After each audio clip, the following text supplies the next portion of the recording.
Martin. Oh, yeah, I can hear now. Yay. All right. Oh, good. I was about to try my cell phone. I'll get back to the documents then. Sorry for that. No, no. Well, the part that you missed is the booklet that you don't have. So, It looked like the same booklet we looked at previously from it the prob it probably is. Okay. All right. So, you took the self-assessment and it resulted in this great big 41 page Right. booklet. Please put it away for the time being. We're not going to go through the questions one by one, unless you have a favorite one or two, and then I suppose we could talk about them. But the survey score ranking is a good way for us to review. And actually, Julie, you're looking at something that is important to look at, and that is that the overall summary page, which is page 3, if you count the cover as one. So what's interesting about this is it compares you to previous years that the board has taken the assessment. And it also breaks down by percentages the answers.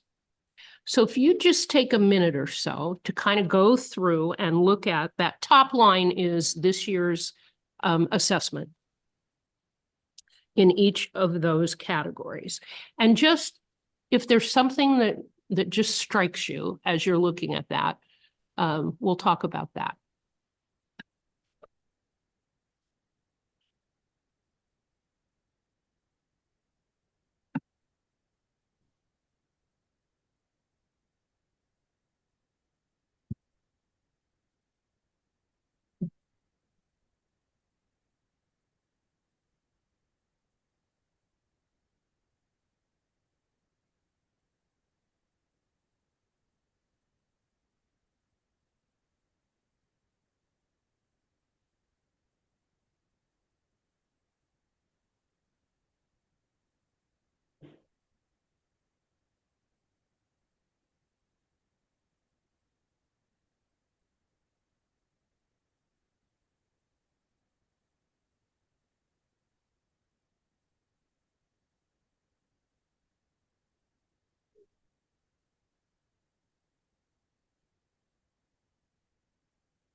I think it looks like we seem to agree that we are in general further ahead or in a better position meeting these standards than we have historically been.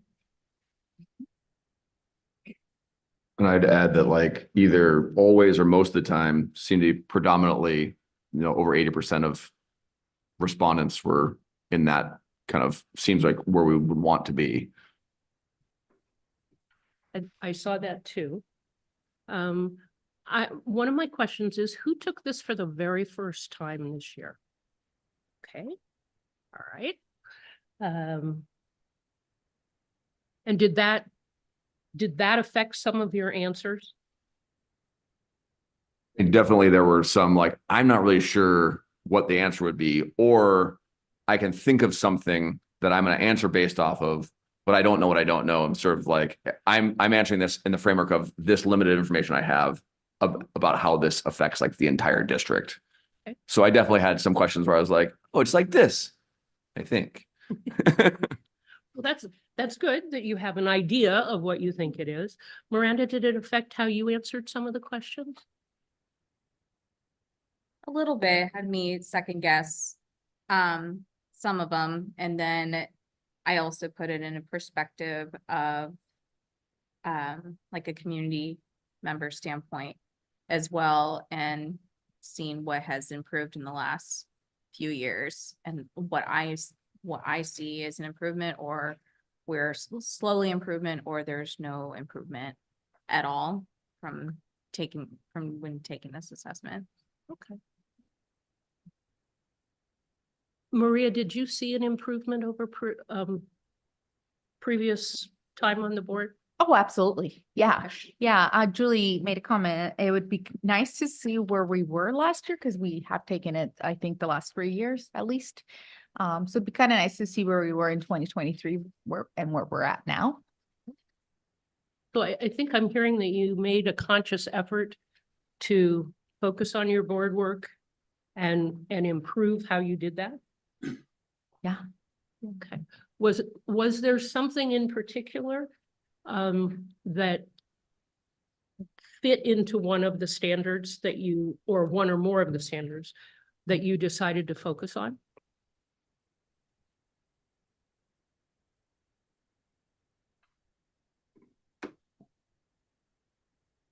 And your superintendent can always help you out here. You don't have to be the only one who answers the question. I can enter the conversation a little bit from sideways. Can you hear me? Yes, thank you. Okay. Did this survey with a mindset that I actually have a very high respect for my 4 colleagues, their diligence, and the way that their intent to do everything correctly, but also using good judgment.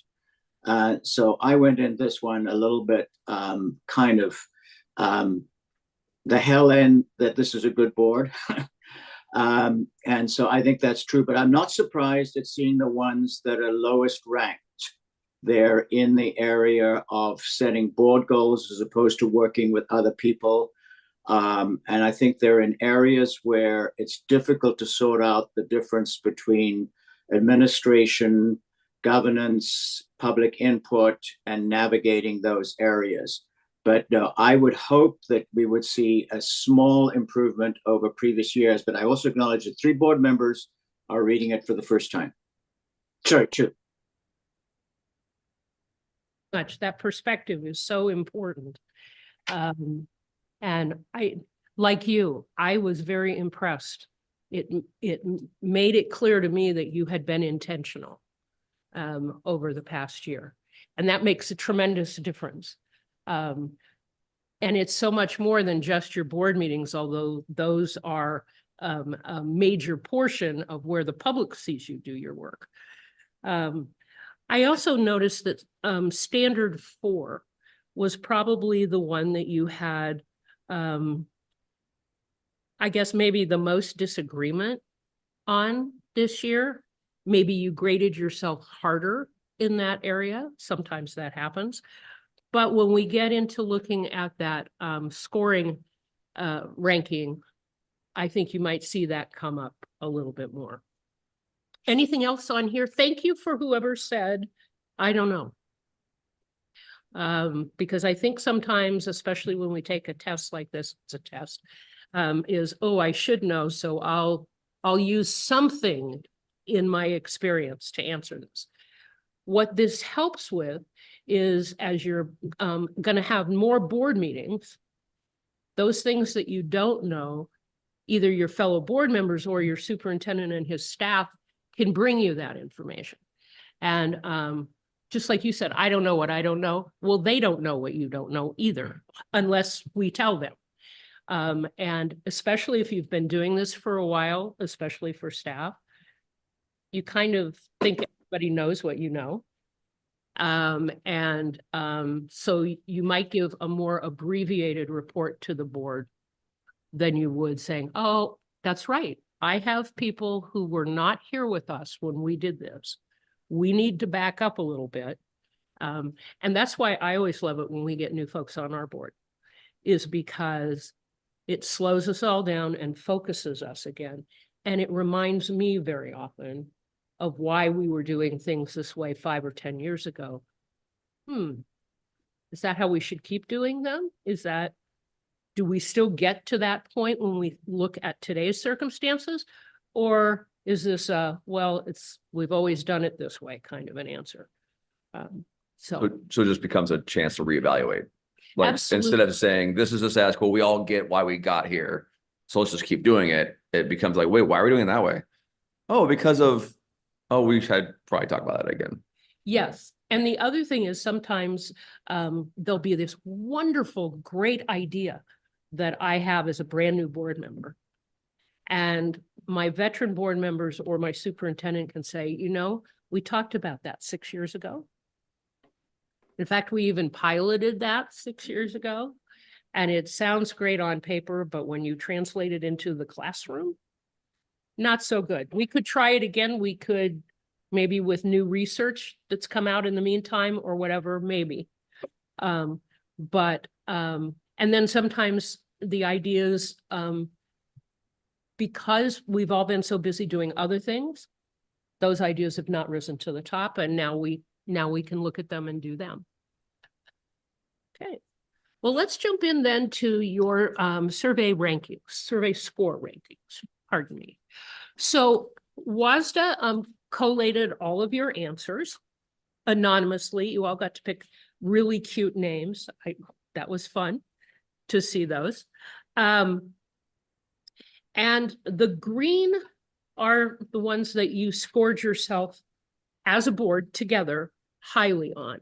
And I will tell you that when you say highly, you mean highly, because 3.5 is the lowest in these green markings. And there are boards that I've worked with, when they got to 3.5, they were pretty excited that they got a B plus. That was pretty good. You have quite a number, you have a couple of straight A's, quite a number of A minus to B pluses. And what I'd like, so this sheet has, the very first one is the average of all of you.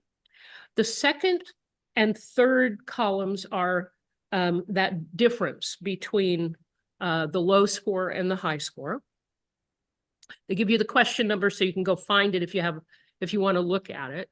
And then a short description of what it was about, which standard it's in, and a short description of what the standard is. So what I'd like you to do is look over the ones that are in green and see what there might be in there that jumps out at you. You might want to look at which standards show up more often than not. You might want to look at what the topic is, and if that was a topic that came up this year, maybe more so than last year or in the past.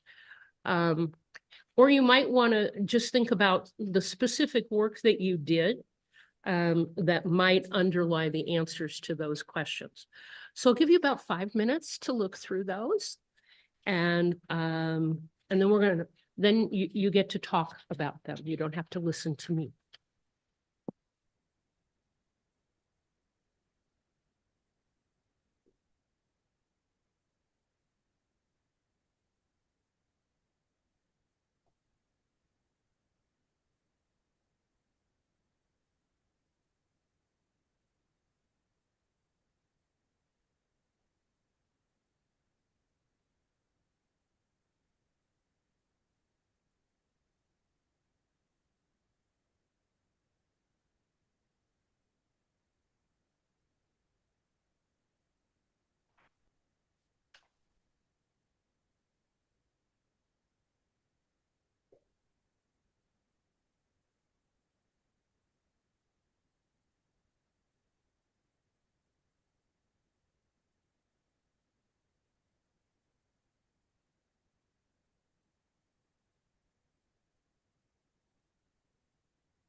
Are you ready to do a little discussing, or do you need a little more time?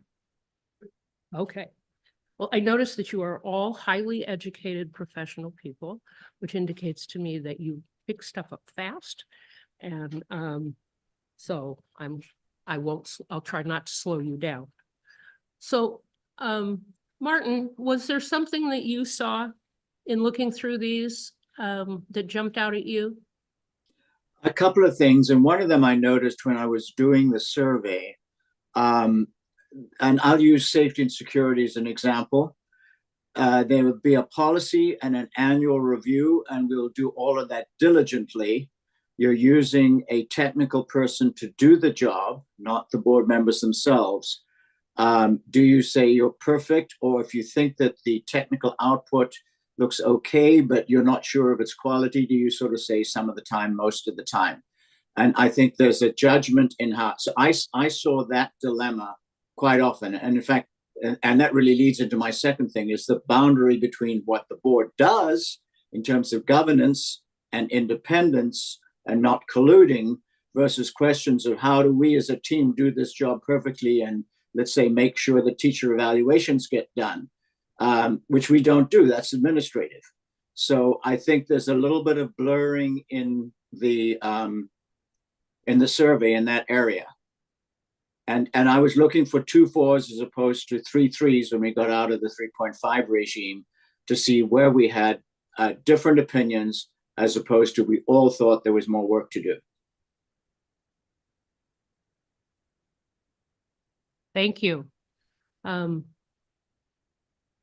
Julie, did you have something that caught your attention? Yeah, first I'll kind of echo what Martin expressed is in taking this, I had to catch myself sometimes figuring out whether I was evaluating what we actually currently do or what we aspire to be doing, because we're very clear a lot of times of our intention, and we have a lot of these policies. So it's hard to say we never have these policies or we sometimes have these policies, because we do in fact have a lot of the policies that do this, that, or the other. So I struggled between yeah, we've got the policies, but maybe we're not getting updates on the policies, or we're not being intentional about the policies. And so there were times I gave more attention to that than others. So I don't know if that factored into may have skewed whether we're being fair to ourselves in some regard or not, because yeah, we've got policies about teacher evaluations and things like that, but is it our role to follow up and monitor them, or are we ensuring that things are done? I don't know. So there was a little bit of, I'm not really sure how to fairly answer this. What I did notice is that we seem to collectively be highest on standard 1, the providing responsible school governance, although we did end up sort of lower on that end, on that standard, when it came to anything that had to do with outreach or engaging community and whatnot, which I think is consistent with we're fairly low in one of the standards applicable to just standard 5 in general, our community outreach as well, which is not surprising given sort of the process we've just been through. I noticed, and you kind of alluded to it earlier, we seem to be lowest on, or somewhat lower in just in general throughout, but fairly consistently lower on standard 2, which is setting our standards to communicate student learning. And I think that maybe was influenced by where we are at specifically this year, where we focused so much on budget and addressing a very serious budget shortfall. And yes, student impact was at the center of that, but were we evaluating data and student achievement and aligning with our strategic plan as intentionally as maybe we wanted to? We probably weren't. So we weren't looking at some of our policies related to student data and performance as much as maybe we would have been if we weren't blindsided by a sort of critical need to address. So it's not surprising to see some of the focus on student learning elements a little bit lower, because yeah, we didn't have as much contact with those maybe as we would have. And I would add to that, like, it felt like the ones that we were most aligned on were things that had people in the district shining a light on. You know, we closed an elementary school last week. So we've had a lot of scrutiny over how we're doing certain things. And I think that we all had a good amount of information on how we felt on, certainly unlike the standard 1 and standard 3, like Julie said, like aspects of what we do and how we do it. I think we all felt good about our answer, as opposed to having some of these other things where like, oh, I'm not really sure. Any of this either could be an I don't know, or I could be we have some, like, we're answering on a spectrum and based on our personal experience versus, yeah, like I think, you know, our 4s were like, yep. And then the superintendent stuff, right? Like, obviously this is Corey's first year as well. And so how we're interacting with him has a lot, we're all kind of a lot more clear than someone where the system just running on its own. And now we're trying to slot ourselves in. I think we're all kind of establishing our position in the district. So some of the things that we kind of were always on, I think we all have a lot of reps on, but agree that it's interesting looking at the ones that have a minimum of 2. And so someone or someone's felt like very differently that it's an always versus some of the time. That to me seems like a pretty big range. And like, how do we get, is that like a lack of information, or is that someone on which side, I guess, is it the 2 that is unsure, or is it the 4 that's unsure? I mean, like, yeah, I feel pretty good about that, or I don't feel good about this at all. And those are the ones that I kind of was like, what don't I know about the safety and security that someone that is like the 2 to 4 range? What was that? So. Maria. So it's clear that standard 1 and 3 were the highest ranked, but also 2 and 4 were the lowest ranked when looking at the ones in green. And those are to do with student learning expectations. And for me, as I was taking the survey, being in this role for the last 4 years, what I had in mind was, have we moved the needle? With our district assessment, with our state assessments, have we narrowed that achievement gap? So when I was taking the survey in regards to student academic success, student experience, have we made significant gains in that? And I mean, yeah, we've used data, now probably not as often as we should, but in my perspective, we have not moved the needle in those areas. From when I took the survey, the assessment 2 or 3 years ago versus where we're at now. And I mean, going back to my experience, it's like, okay, well, in the green, my experience taking the survey and how I responded is reflected in these results for the first part of the green. And I think that part is really important, because just the answers 1 through 4 doesn't really give you the information that you want. And so when you share this is what I was saying, is maybe we looked at some data, but did we actually use it, or did how we use it make a difference? that ultimately, I mean, that is the end goal here. Is everything I do, I look at it and I say, okay, did this make a positive difference for how our kids learned? Or maybe it didn't make a negative difference. Sometimes that's about as good as you can get. Miranda, what did you see? Collective, little bit of what everyone says collectively with standard 1 reaching the highest 2, and then looking down through the tiers. But when reflecting back on standards 2 and 4, yeah, they were both the lower of the scores though. But when being fairly new, just getting elected this last fall and looking back at the prior scores though, we are seeing some improvement in certain ways. And even though it's not as much as we'd like it to see, the green is increasing. Yeah, the purple does increase significantly, but we don't have the red of the never or I don't know. And the little bit of the some of the time is somewhat depleting than it had in just score wise than what the trend was in years past. So from looking at that is a smaller improvement from looking at everything. And then myself, when reflecting back, seeing all the scores here, is that now thinking moving forward, yes, we just went through contentious couple of months with everything going on. Now it's just kind of refocus and what's going to be our priority moving forward at this point.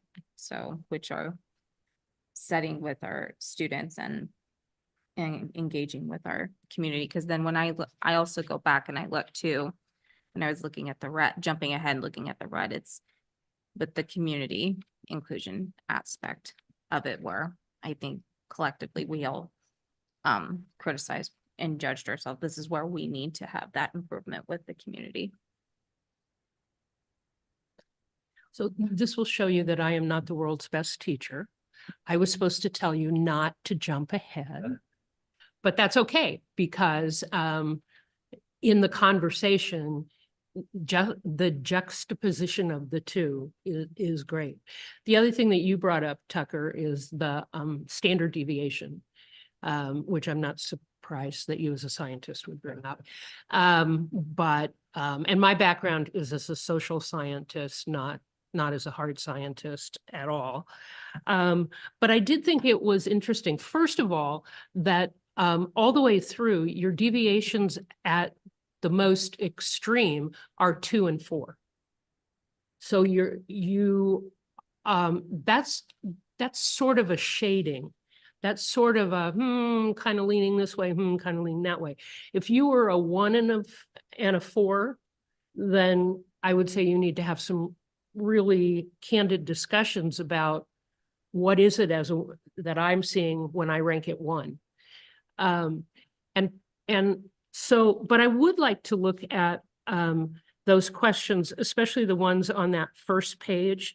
So let's start with number 21. Overall, you gave it a ranking of 3.5, but you are across a 2 and 4. And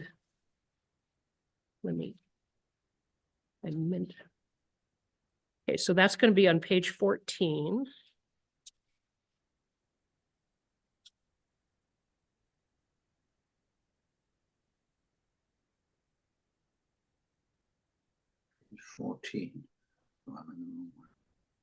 And so there are 3 of you who think that you do this always, that you have collaborative processes that you use for problem solving.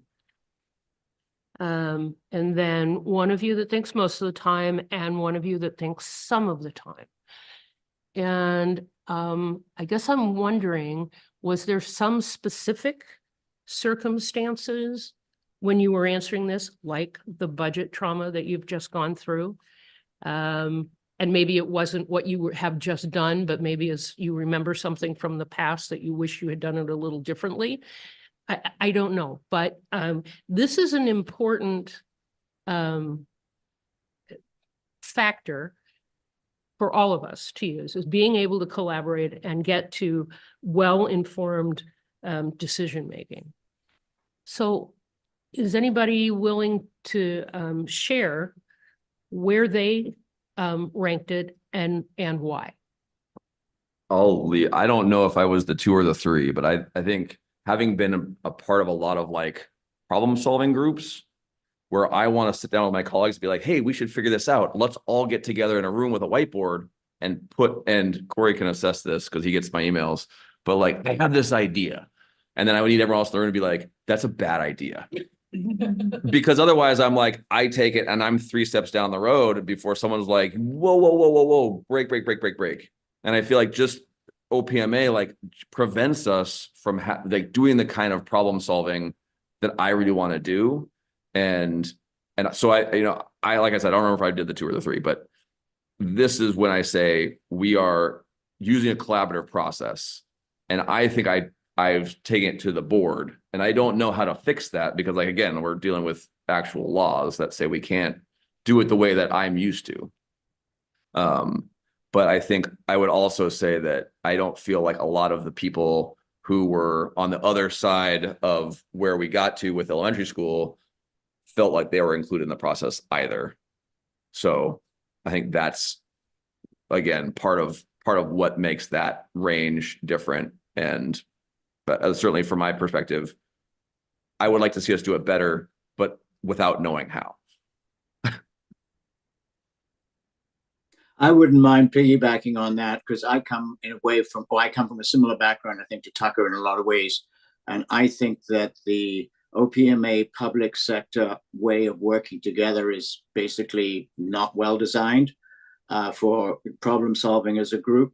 On the other hand, I would say that's the way the law is written, and we have to learn to communicate hub and spoke through board meetings, the superintendent, the tools that exist. And I would go the other way if you're doing the survey style. If we're using the constraint system collaboratively as well as you can, then that's what I would call green, even though if I were God, I would design to have more teamwork and more collaborative problem solving and idea exchange in an informal way. I'm seeing your colleagues nodding their heads. I'll echo that one. I probably answered the same way. Given the constraints we have and what we just went through was probably really reflected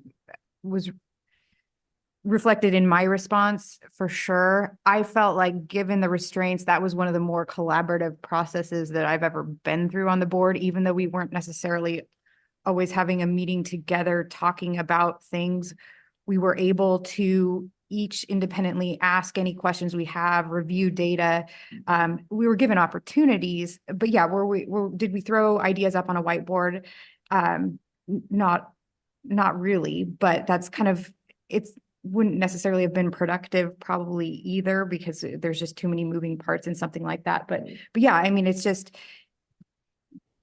given the framework we were operating under, I felt like we were more collaborative and successfully collaborative in a lot of ways and engaging, especially with the answers we were getting from staff. And I know the community feels a different way, but I do feel like we were specifically responding to what they brought to us, vetting a lot of their proposals. It just, yeah, were we all sitting in the same room in a town hall doing something? No, but that's not the way this framework works. Could we do better? Could we try and learn from that? How can we be more collaborative in that model under these restrictions? Sure, it's a goal to definitely get at, but my answer was definitely reflected in, I felt like that was a really fairly successfully collaborative process under this framework. Do you want to add anything, Maria? No, I was probably that most of the time response. I have to guess. For me, it's somewhat challenging to do 4s because I look at 4 as like exceptional, right? So I'm probably all these 3s or 2s. And this one was somewhat challenging because I had to remove myself from just looking at the recent like you said, trauma that the district has gone through, right? Because we can't base our evaluation or the superintendent evaluations on one challenging experience the district has had.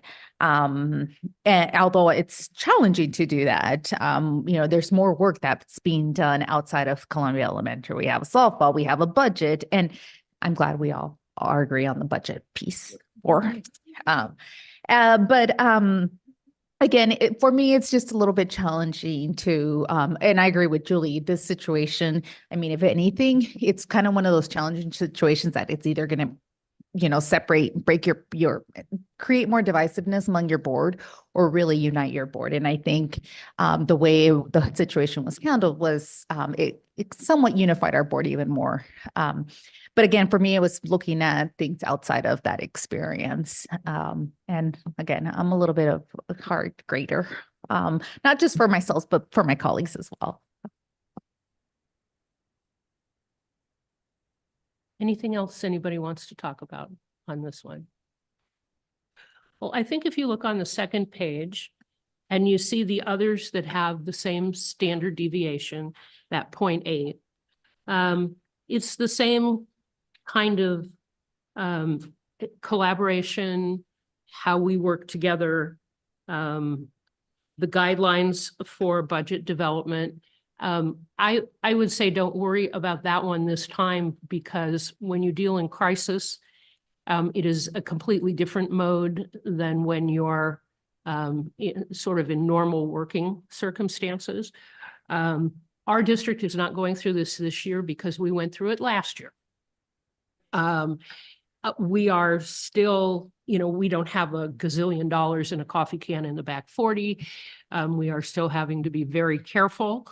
But we laid people off last year. So they're probably still griping about that, but at least they're not in our boardroom because it's been a year now. I will tell you that you'll come out of this very difficult year. And it's very nice to see the sunlight and not think it's the lights on the train coming at you. But it is not this full-blown freedom, maybe that some of us felt before COVID, for example. It is, okay, we have a balanced budget with a fund balance that needs to grow. And we are not doing everything that we would like to be doing for our kids.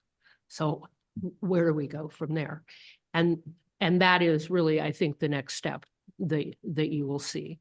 I really want to congratulate you on the process that you used, and on the very brave decision that you made. We did not have to do that. Our enrollment was such that we needed all of our school buildings. But what we did have to do was scale back what we were offering in some of those buildings. And even that was, at times I felt I had a shirt on with a series of concentric circles on the back. Because, and I understand this, you're hurting my child. Why did you make that choice? Well, we also made 25 other choices that were not fun to make too. Not something you tell a parent, but that's in your head. Yes, I know, and I didn't want to, but so one of the things, and I don't know how you address some of these bigger issues, like data on our kids' achievement and the SBAC results.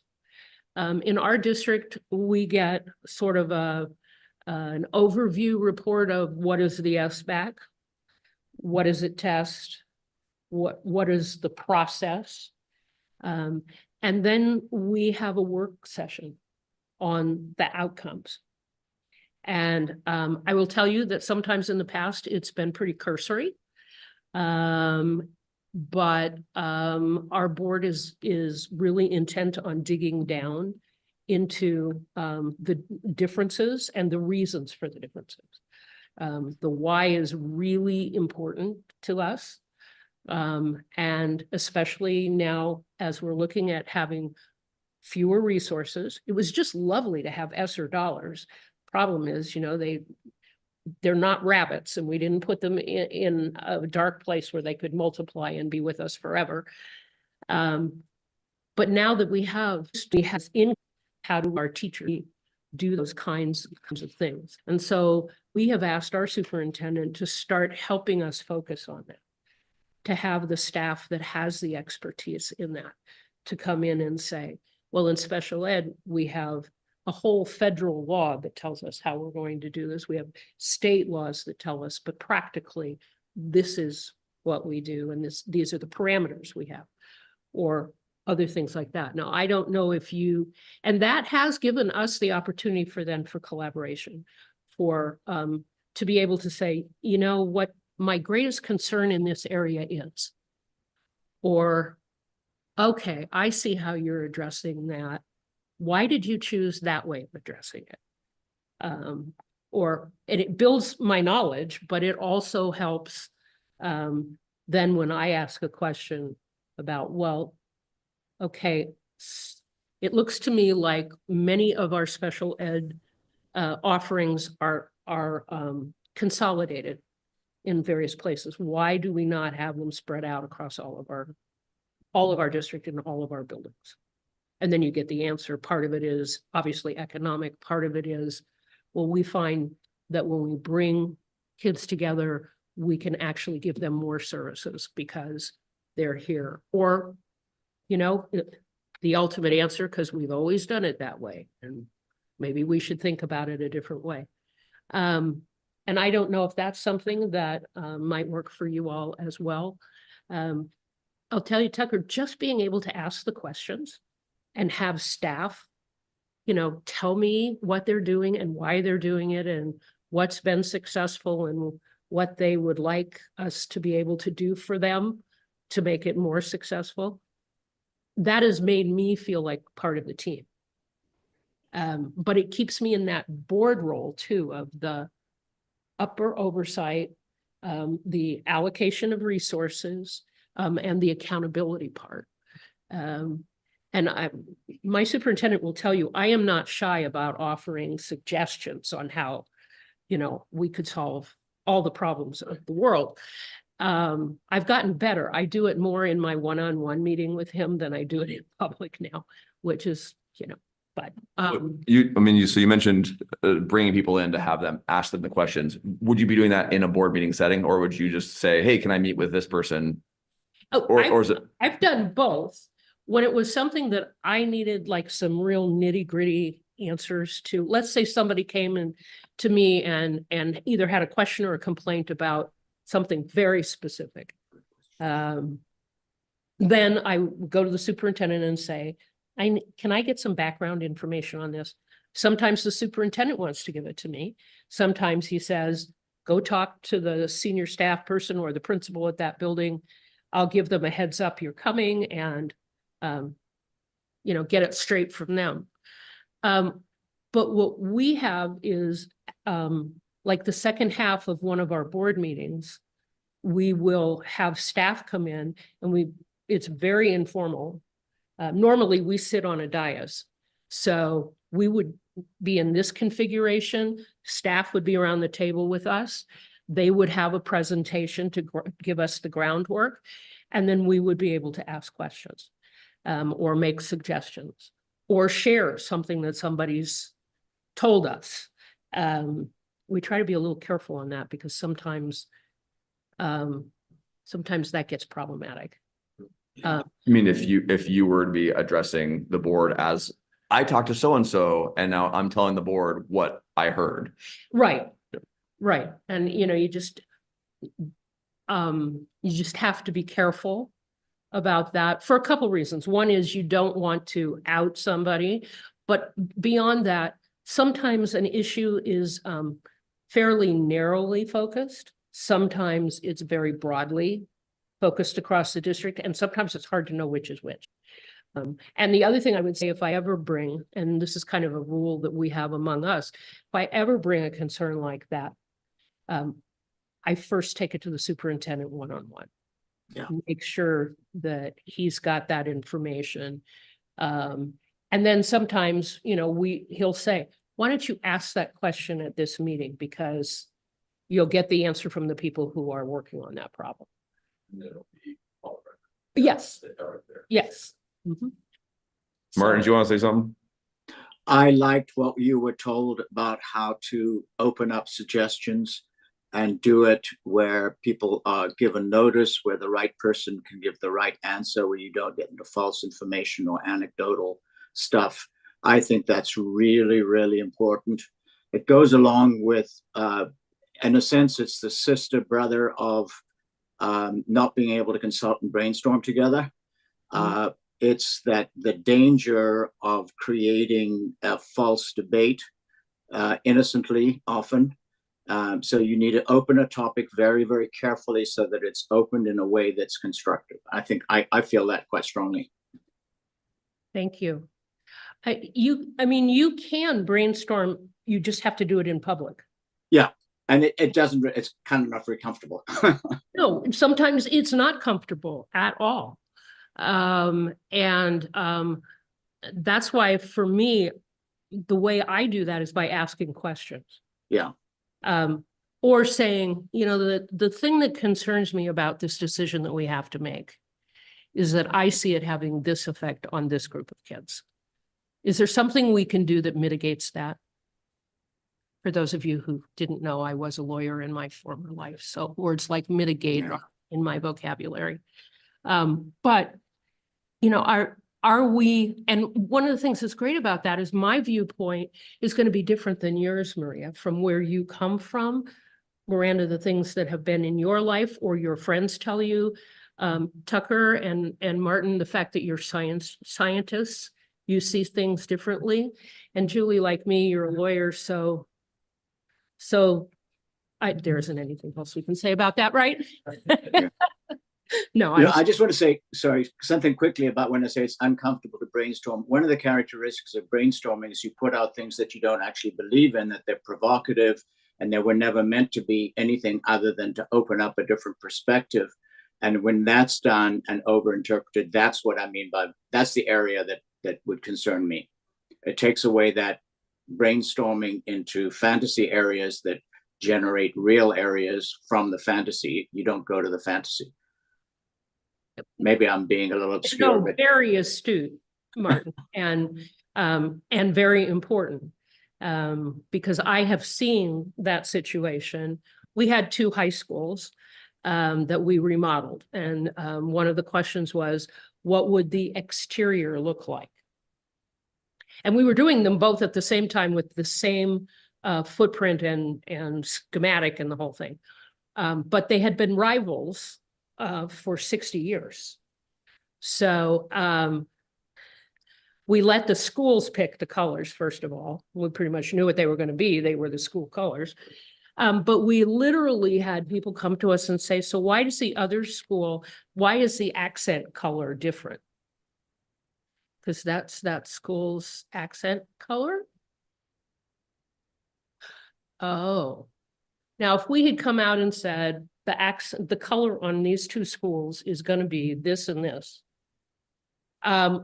we wouldn't have gotten any other work done in the district for months, because that is one of those visceral kinds of issues that come up. So everybody was really careful not to even throw something like that out on the table as a goofy idea, because those are the ones that your public will run with. And that's kind of a minor kind of a thing.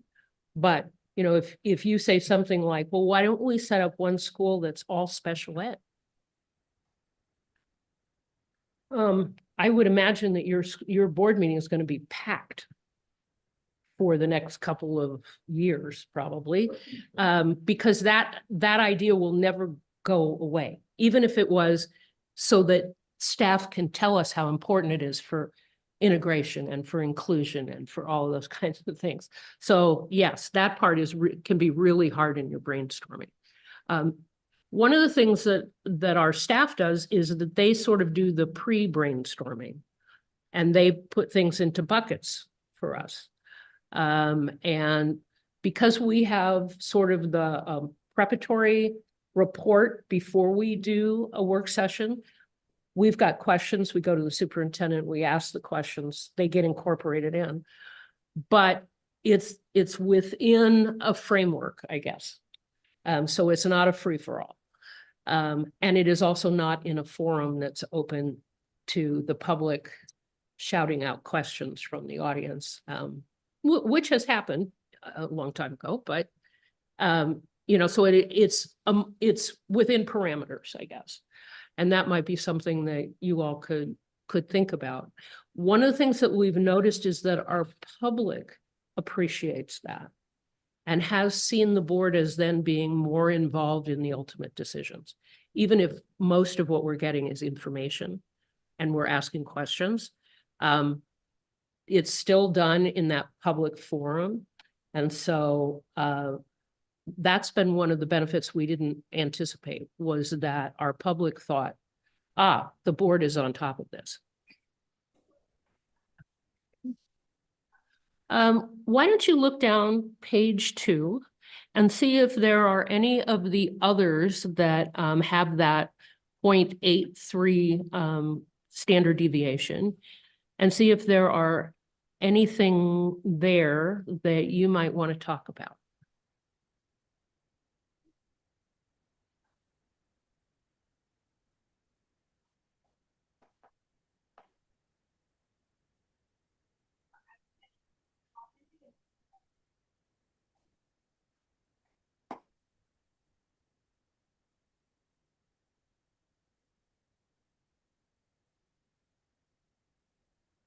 Question number 47 for me kind of stands out. 'Cause this one I know I did give it a 4.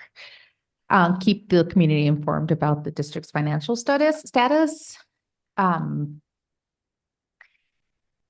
Whether people are attuned, the community attuned to the process, we're required to present it by this timeline at this board meeting. We hold the public hearing, we post it on our local newspaper and stuff. I think I probably gave us a 4 on this, because I think it's something that we are complying and to some degree going above and beyond what's expected, what's the minimal requirement. So this is my experience as 4 years into it. So I'm a little surprised that the deviation from 2 to 4 is there.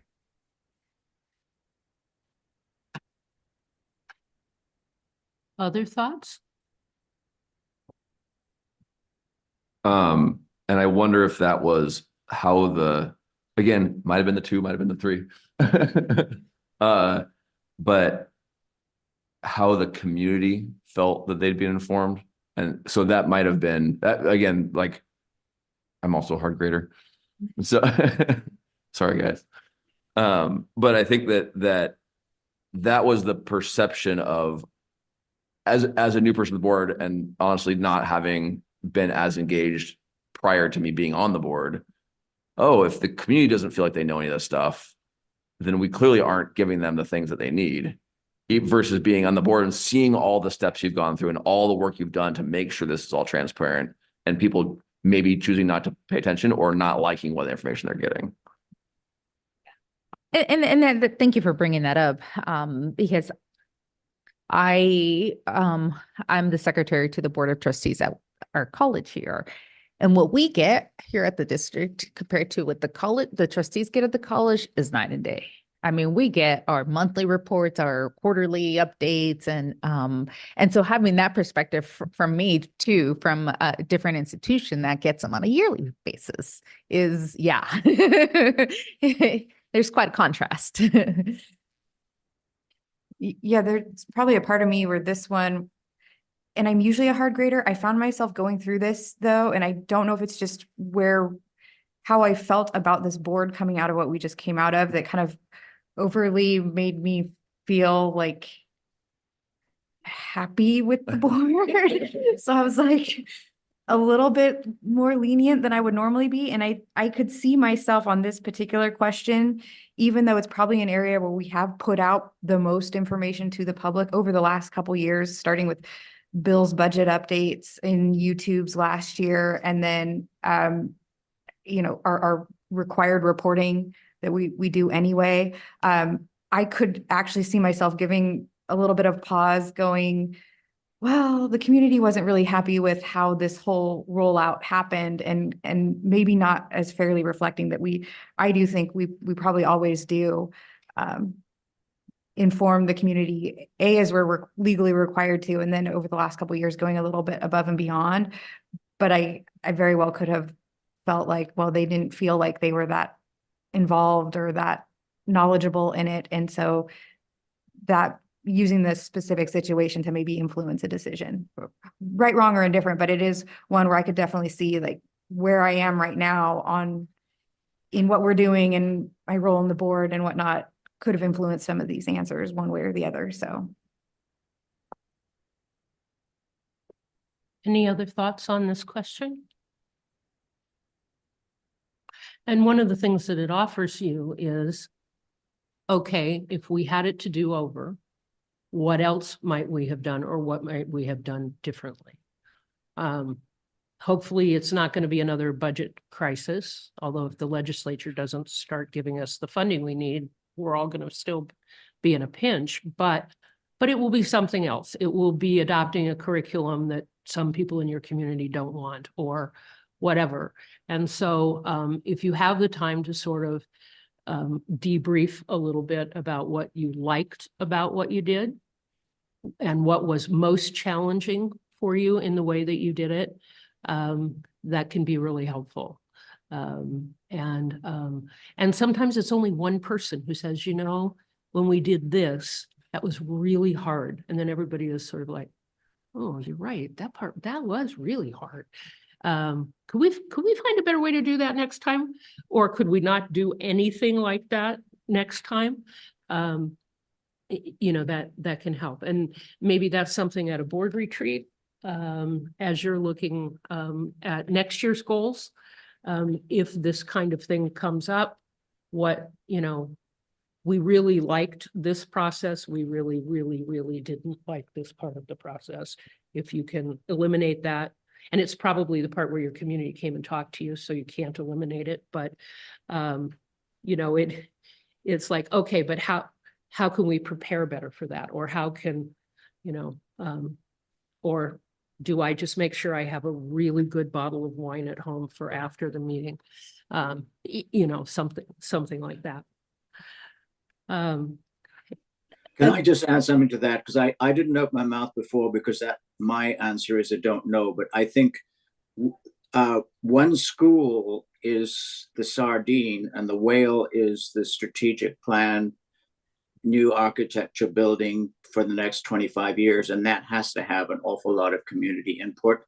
So I do think that it's really important for this board and the administration to think of all of the difficulties of navigating that very narrow pathway between getting good input, getting consultation, and having it be, a well-structured process. But we actually have to deal with a bigger thing than just one school.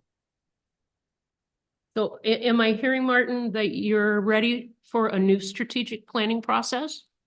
I'm saying, and I said this at the last board meeting too, is we have a budget crunch. We have trends in the nature of education, in the choices, in the enrollment, the complete renovation of our physical plant. That's what I mean by strategic plan, not necessarily the mission document. That is a process that we're entering into right now, a combination of how to educate and a long-term budget.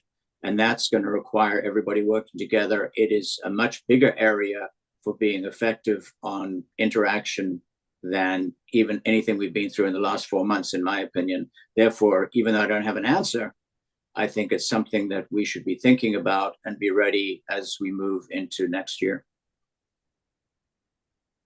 Thoughts? What are your thoughts on that? No, I would just say I agree with that. We've been pretty narrowly focused on one decision, and our strategic plan outlines, certainly student-centered growth and development, but we need to think kind of globally, systemically about the district, sort of do like a growth management type 10-year plan of what does our new education system, how do our buildings look? What do we look like going forward on a bigger scale? So I see where he's coming from. I agree. I mean, the funding of education is changing, enrollment is changing. The fact that districts are not able to pass levies, let alone bonds. We need to definitely look at a broader strategic plan on the new phase of education, really. I agree. I'm not going to repeat everything that everyone mentioned here, but no, from speaking with community members and seeing what's happening district-wide and statewide or nationally, something needs to be. I feel like rather hearing it now and then being 5 steps behind, we need to come up with a creative plan to be 5 steps ahead. So that way we don't fall into a predicament such as what we had endured unexpectedly. And that sounds to me like, what's your vision? What do you want for the district? Now, how do we get there? As opposed to like, we're just trying to solve this problem that we have right in front of us, because there's always gonna be another problem right in front of us. But we're solving this with the long-term goal of this. So how do you put that long-term goal in place first? And I would say that that's the combination of 2 and 4 on these standards. And you have focused on 1 and 3 pretty heavily because you needed to. And quite frankly, I'm glad that you're not way down on 1 and 3, and that you focused on maybe 5 and tried to make everybody happy, but you have a situation. So you now have a new baseline. You now have a new budget. You have a new circumstance with 1 fewer elementary school. How is that going to play out? How is that going to work? What is going to be the focus for the coming year as you've had to revamp this? I saw you also had to deal with offerings at your middle and high schools. So, we're the new Wenatchee School District. So what are the 2 or 3 questions that we're always going to ask as we're making these decisions? I mean, the most important, how does this help our kids achieve? How does this help our kids be able to graduate on time? Whatever it is that is your number 1. And if it's gaps, if it's opportunity gaps or outcome gaps or whatever it is. But this is a real opportunity for you all from a lot of different perspectives. First of all, you are an amazingly well-educated, smart group of people who have dedicated yourselves to your community and who clearly have the ear or folks in your community have your ear, which is in today's world, that's really important. And it doesn't always happen. People would rather just come and yell at you at a podium. But you have people who are sharing with you concerns in a way that you might be able to do something to address them. That's a huge gift from your community. And I would say also, from my perspective, when we did this last year, we felt like we were like at our low, right? Please, Lord, it can only get better from here, right? And that's how we looked at it, and that's how we started building was, okay, yeah, we have 100 fewer teachers in our district. All right. So what does that mean? Are we able to still offer all of our programs? How can we do that? What aren't we going to offer? And how are we going to fill in those gaps if we can? And we just started rebuilding. It was like being in the Medical Lake fire. Okay, this is where we are today. We're going to start rebuilding. And we started talking about the things that we were doing in a positive way. And yeah, we had people who, teachers, for example, who had 18 kids in their classroom and now had 22. And they weren't real happy about that. But that's how we were able to keep them in the job and keep the budget afloat. But we started working on how are we going to do this and how are we going to grow it so that what we're getting is, the aim is that it's going to be better. It's not just going to make up for sort of the holes that we're creating. It's going to be better. And that's kind of what I'm hearing from you all is, okay, we've got the basic infrastructure underneath us now. How are we going to focus those resources on our kids achieving the best that they can? And when you talk that way, the community starts, I mean, it takes quite a while. You can tell from media that if something's repeated and repeated and repeated, sometimes it catches hold.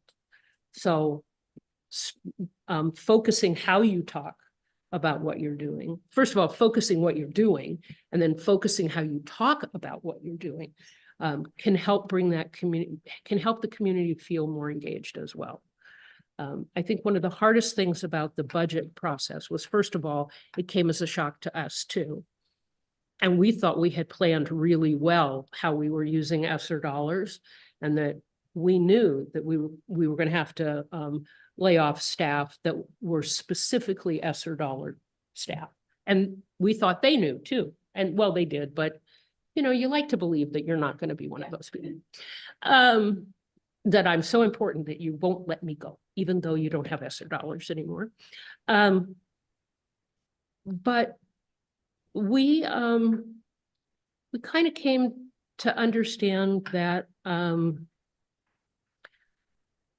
we needed to refocus out of the emergency mode that we had been in COVID and now into our long range strategy. And as it turned out, we had a strategic plan that was supposed to go for 5 years that went for 9, I think, because COVID got in the way. Can you imagine trying to do a strategic plan in 2020? Yeah, that really, yeah. And so, I mean, it wasn't like we didn't still have lots to do in the old strategic plan. We had not accomplished everything by any means. But last year we were able to do a strategic plan and we had a brand new superintendent. And so that helped energize our community. It didn't quiet the folks who don't like what we're doing, but it at least did open the doors to other folks who wanted to come and see. If you guys figure out how to get people to come and hear things before they're like crises in the newspaper, patent it as soon as you can. You won't ever have to pass a bond or levy again, and you can sell it to the rest of us because we can't figure it out either. As many times as you say it in your community groups, you put it out in whatever, it's on your website. Somehow there are folks who say, you never told me this, you hid this. I don't know other than to keep trying. Okay. Anything else on the ones that are, Julie, Oh, I sorry. was just going to respond because you made an interesting comment that, you've kind of felt like this was a low and so everything can be higher. And I feel like the process we went through was a low. I'm not sure. I'm worried perhaps that we're not quite given our enrollment decline and adjustments we still have to make in the future. I don't know that we're at the low because I think there may still be a reality that some programs and things are being evaluated over the next couple years. But what I do feel better about is we've learned through this process how to be a little better in general about the planning and how we do that. So maybe this is truly the low in terms of how we had to address something, but for anything that comes after, we're better positioned to handle it so it doesn't get to that same level. But I'm still we're not out of the woods yet, no. I feel like. So I don't want to unnecessarily say, okay, we're all, I mean, I want to definitely be up and going and whatnot. And I feel good about the tools we have to be able to address anything going forward. But I'm still worried that, yeah, we're maybe not quite out of the woods yet in terms of what's low for staff and programs and services at the district just yet, given all these trends. But I do feel good and positive about the tools we have to address it and what we know we need to do to be able to address it.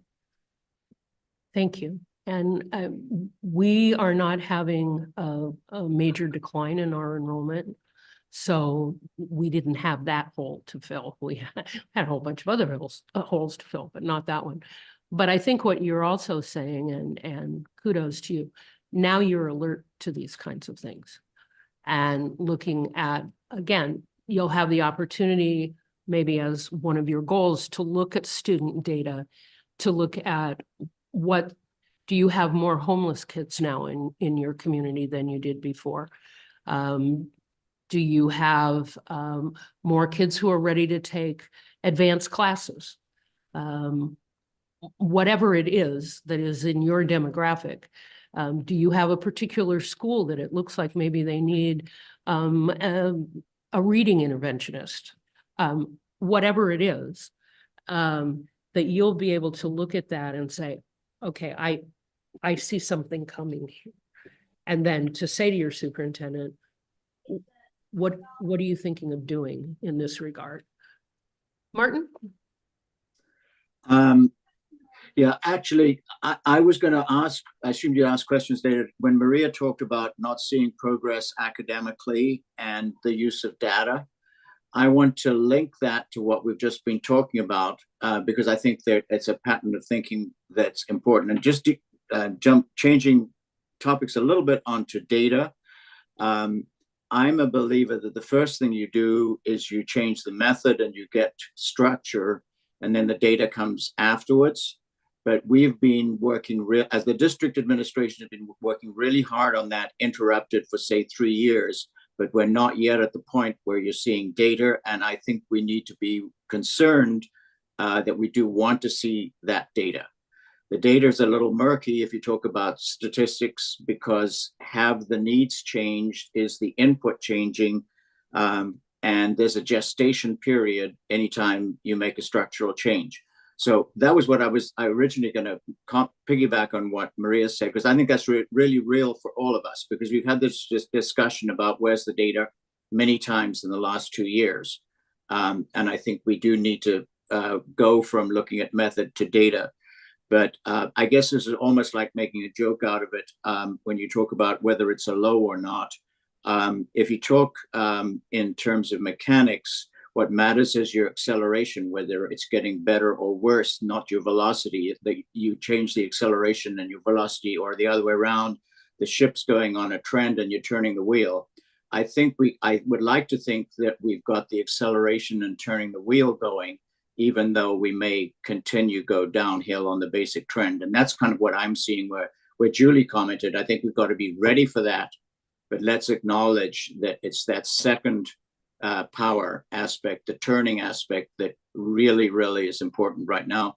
And I do feel that the board is aware of this, and also the administration is aware of this, and it's our job to try and focus on that.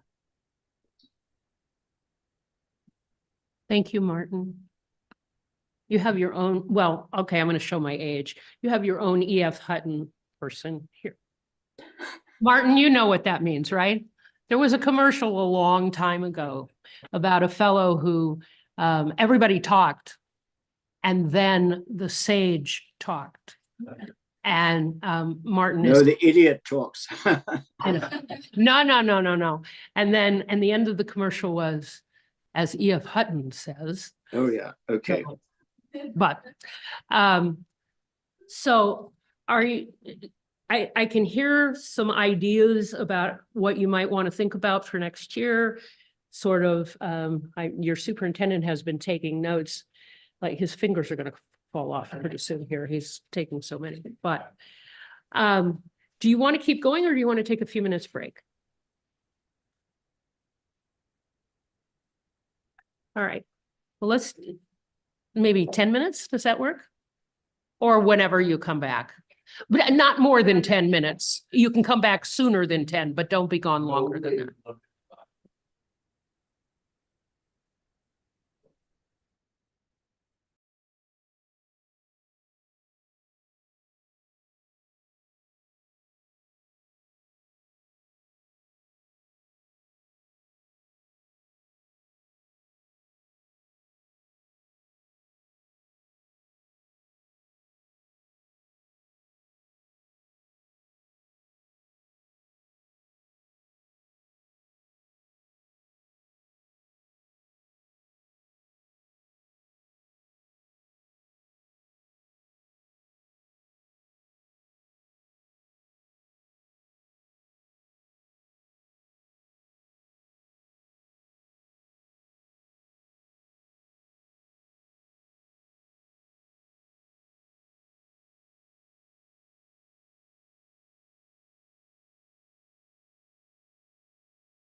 And so, Martin, are you back with us?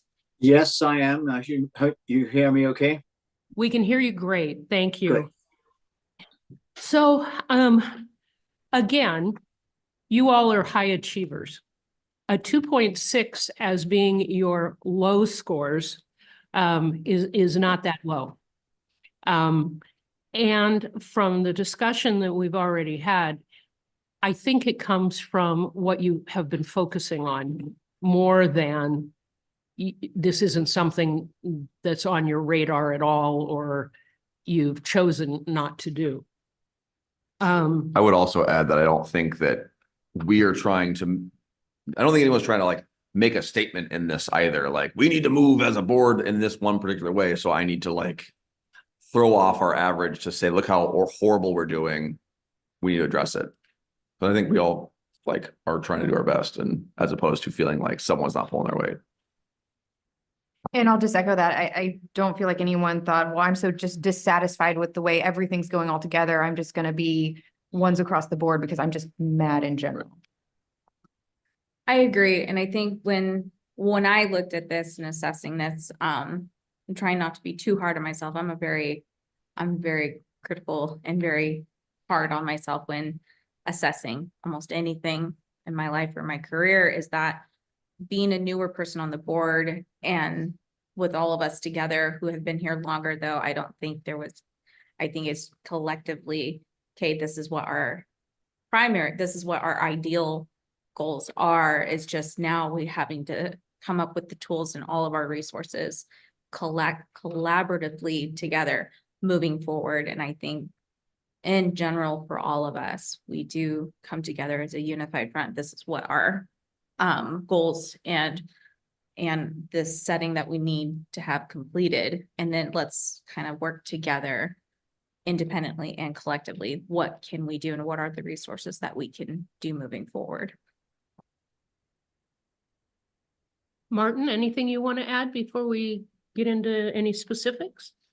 No, I think that everything's been said. Okay, good. So why don't you take a look at the ones that are highlighted in red and see if there's anything in there that speaks to you.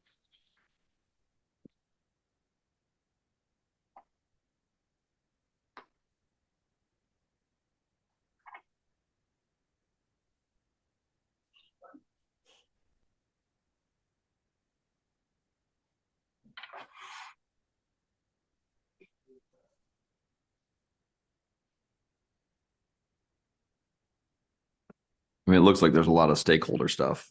I mean, I think, and having, again, back to the process we just went through, people not feeling heard, people feeling not like they have an opportunity to provide input. I mean, I know one person at the end saying, we didn't get a chance. Someone got a chance to present to the budget committee, but not everyone got a chance to present to the budget committee. How do we include people is something that I think that we need to work on, but also felt pretty beat up on, or just heard the impact, the input from the community.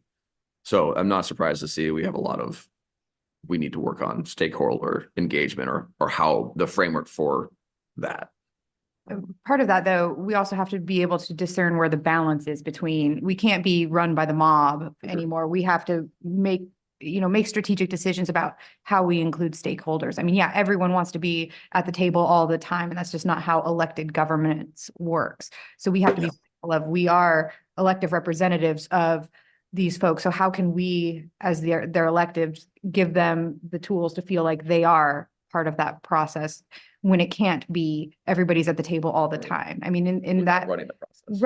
Right. I mean, could you imagine if we allowed everybody and their dog to give a presentation at every meeting, and And it became clear through the process that we just went through that not everybody knows every aspect of the district. So even when you do sit down with these groups, there's big holes that make it not super productive for everybody. So, but yeah, how do we sort of relay that information, but engage the public appropriately? And, it's a fine line. Yeah, But- for sure. But yeah, like you pointed out, we are low, and I think I mentioned at the beginning, low on the stakeholder outreach side, and not just stakeholders to our communities, but I notice we don't typically do a lot of the government relations side of things. I mean, we have our ledge rep that informs us and stuff, but we pretty much sort of stay out of any type of advocacy for anything politically or whatnot. So we're not known to do that, and maybe as resources become more constrained and more districts go through these processes, it's maybe something that we need to look more into doing in the future. But it's not surprising to see kind of some of these areas where we are lower, I don't think. Well, and you bring up a very good point. You have chosen not to put your energies there. And many districts have, and other districts have folks who, that's their bread and butter. That's what they like to do.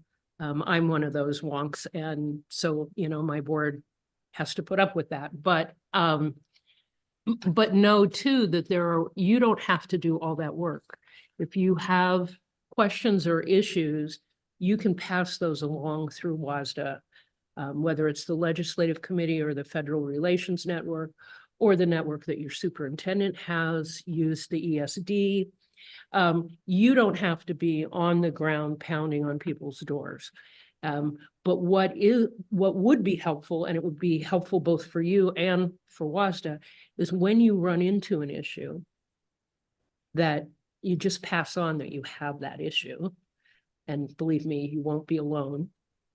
And then secondly, if you have a solution that you're using, passing that on too, would be very helpful, because we're all struggling with very similar questions. It may not be identical, but they're very close. And many of them are process questions, just like you've been talking about. How do we get our community to feel that they've been heard when we have to make a decision that they don't want us to make that decision? And I don't know, I guess there are people who've written books on that and become very wealthy, but I have not found, in the 33 years I've been on my board, I have not found a way, no matter how hard you try. And it's one of those things, you kind of have to accept it. But you also, so what you all did, which I just think was so wonderful, is you did it over a reasonable time frame. And you said, we're going to make the decision by this date, and you did. That's one of the hardest things, I think, for us as boards to do. You keep thinking, well, maybe somebody's got the magic answer out there. We could do it at the next meeting. And that's sort of like pulling the bandage off one little corner at a time. That's what you were elected to do. And somebody has to make the decision. And you made it in a way that now your staff is set up for next year. They know who they are, they know what they have available.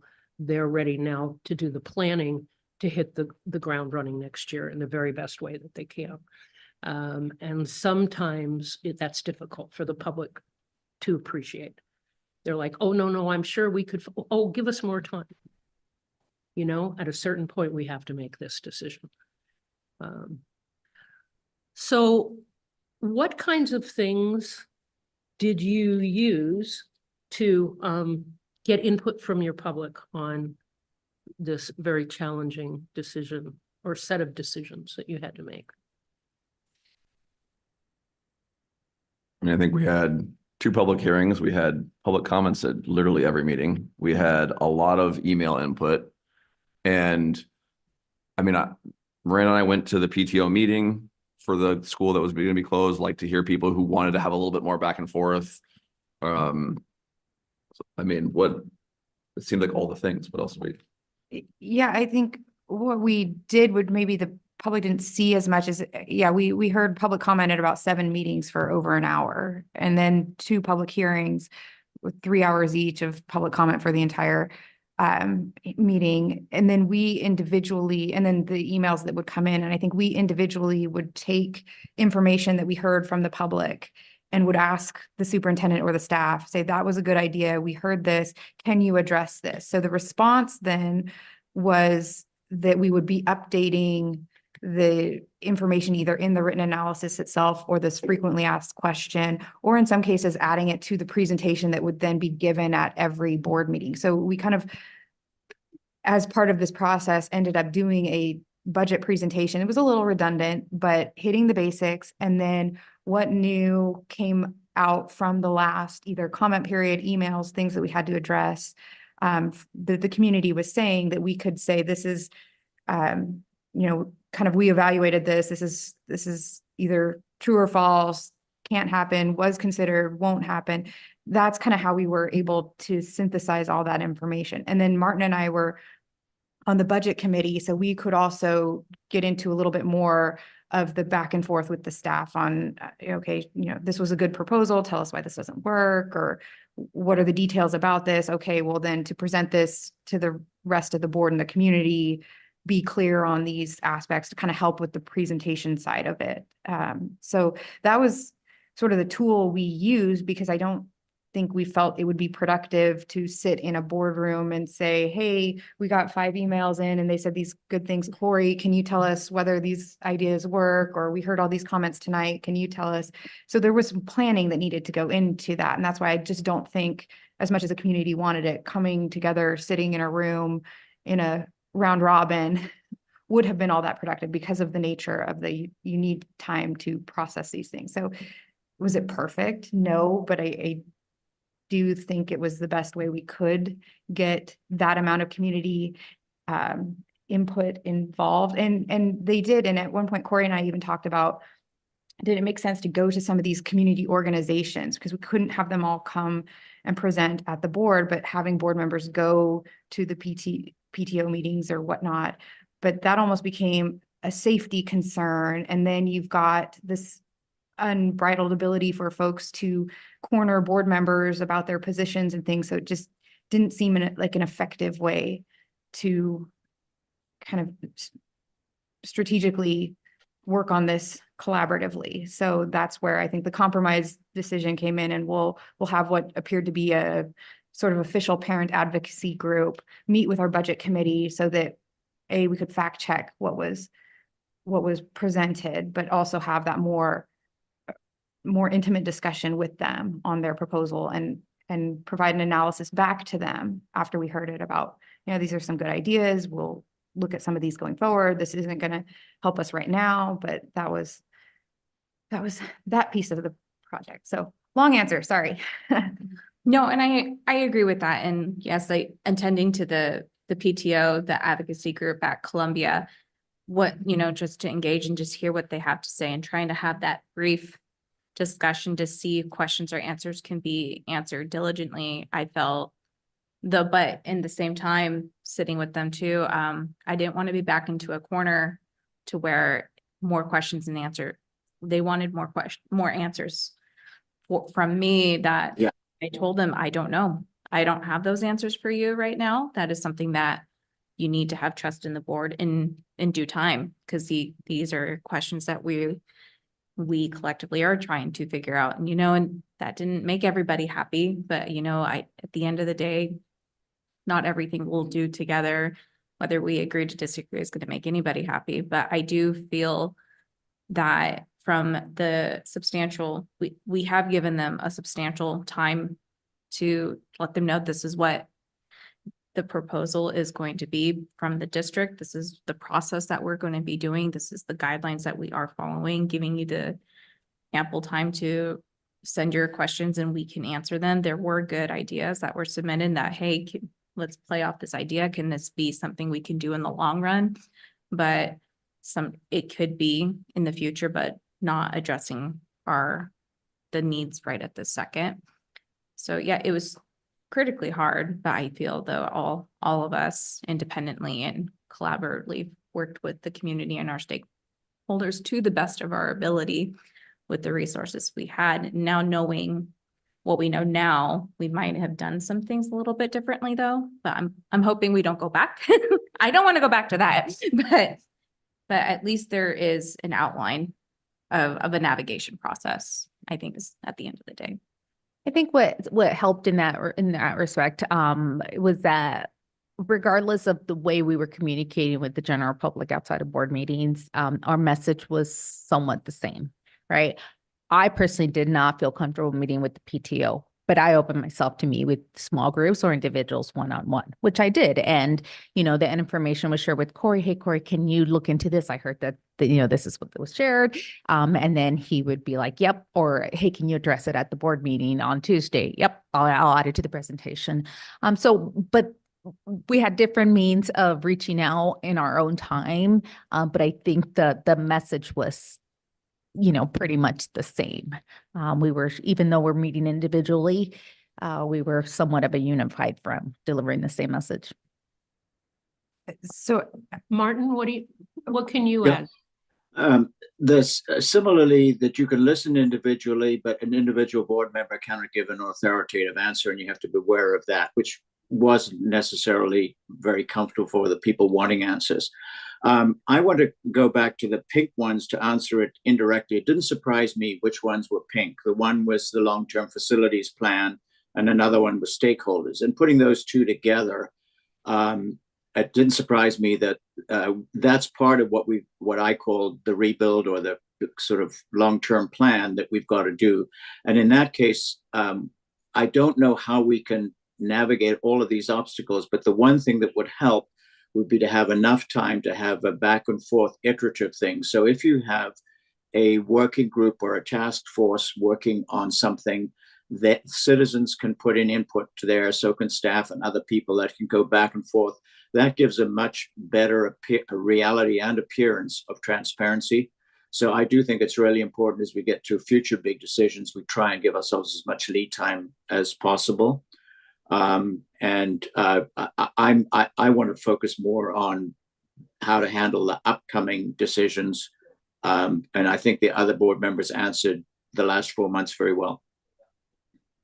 But iterative, so there's time for people to see that it went back and forth. yeah, I'll just add to what he's saying is one thing that we do need to consciously try to do that we did hear from this feedback is the involvement prior to putting out these options.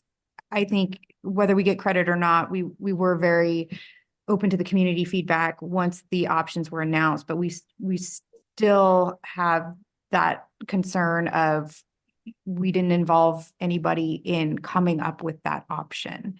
And I think that's what we've expressed. The intent going forward is, yeah, it's if there's something that foreseeable, that large on the outset, how do we engage the community appropriately that this is an option? That's a huge takeaway. So let me give you kudos on some of the things that I heard. First thing was that you were all on the same page. You might have approached it a little bit differently, but you were out there to gather as much information as you could and to dispel any rumors that were out there and share as many facts as you could. And the fact that you were all in the same mode and on the same page is huge, especially in today's political climate. So kudos. Obviously, collaboration is a strength that you all have. But one of the other things that I've seen is that none of you are shy about sharing your perspective or your concerns or ideas that you have. And that part is also critically important. So you have a really good balance there. Keep it up, especially as you have to go through whatever the next step will be that comes out of this consolidation that you had to do. It also sounds to me like you looked at priorities. And even though I think one of the things that's hard for a parent, for example, is if the thing that I'm invested in most for my students is tennis, and there are 10 kids in the district that play tennis, and we can't afford to do that anymore. And this actually happened in our district in 2008. You know, I don't think you're paying any attention to me, and I don't think you're valuing my child. As it turned out, it was the husband of one of our board members who came to the board to tell us that. But, you know, there's not much you can say to someone when you have to make those kind of cuts, other than to say, yes, we understand that this is something that is very important to you and your student. We wish we could still continue to do it. So I first of all, the process that you used was very solid.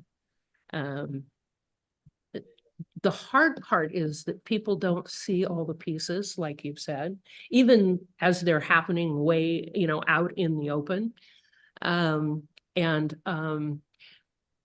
to me, the fact that you planned it is the most important thing. You talked about what would be most valuable, what would be the most valuable use of your time. Situations like, I don't want to go talk to that group all by myself.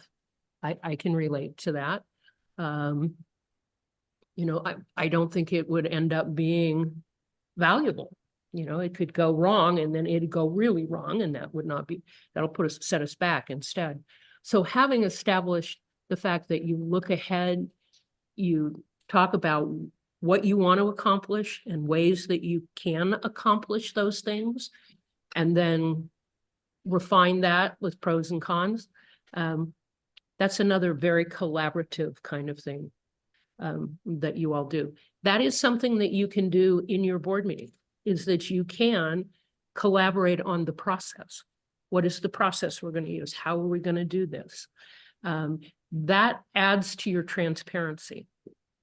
And it also, sometimes you can even have the opportunity when things are a little tense, then to say, do you remember at that meeting in March when we talked about how we were going to do this? And one of the concerns was A.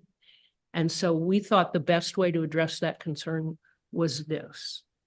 How's that working? Is that, do we need to refine that, or are we still good with that? Again, that's that interaction with your public, and it's that transparency thing. I'm not saying you want to change once you come up with a process. I would say the only time I would change is if you had a forum and you had to bring the police to it to, you know, like get out of the situation. Some horrific thing happened under one of the things that you did, and you don't feel you can do that anymore. But there may be ways to tweak something. But the fact that you plan ahead for how you're going to address those things is huge. And your community just doesn't recognize that a lot of boards don't do that. Things just come up, often in public comment, which is the last place you want them to come up, but they come up in public comment, and then somehow somebody tries to figure out a way to address them. So the fact that you are proactive on that puts you miles ahead. Anything else under the red or the pink that you want to talk about? I'll just add something really Good. quick, just because I enjoyed the conversation and hearing everyone kind of process the situation and the whole process that we've gone through. And I think one of the things that I'm really proud of, other than some of the things that the board had already said, is the 90-day process itself, where we had the 2 public hearings.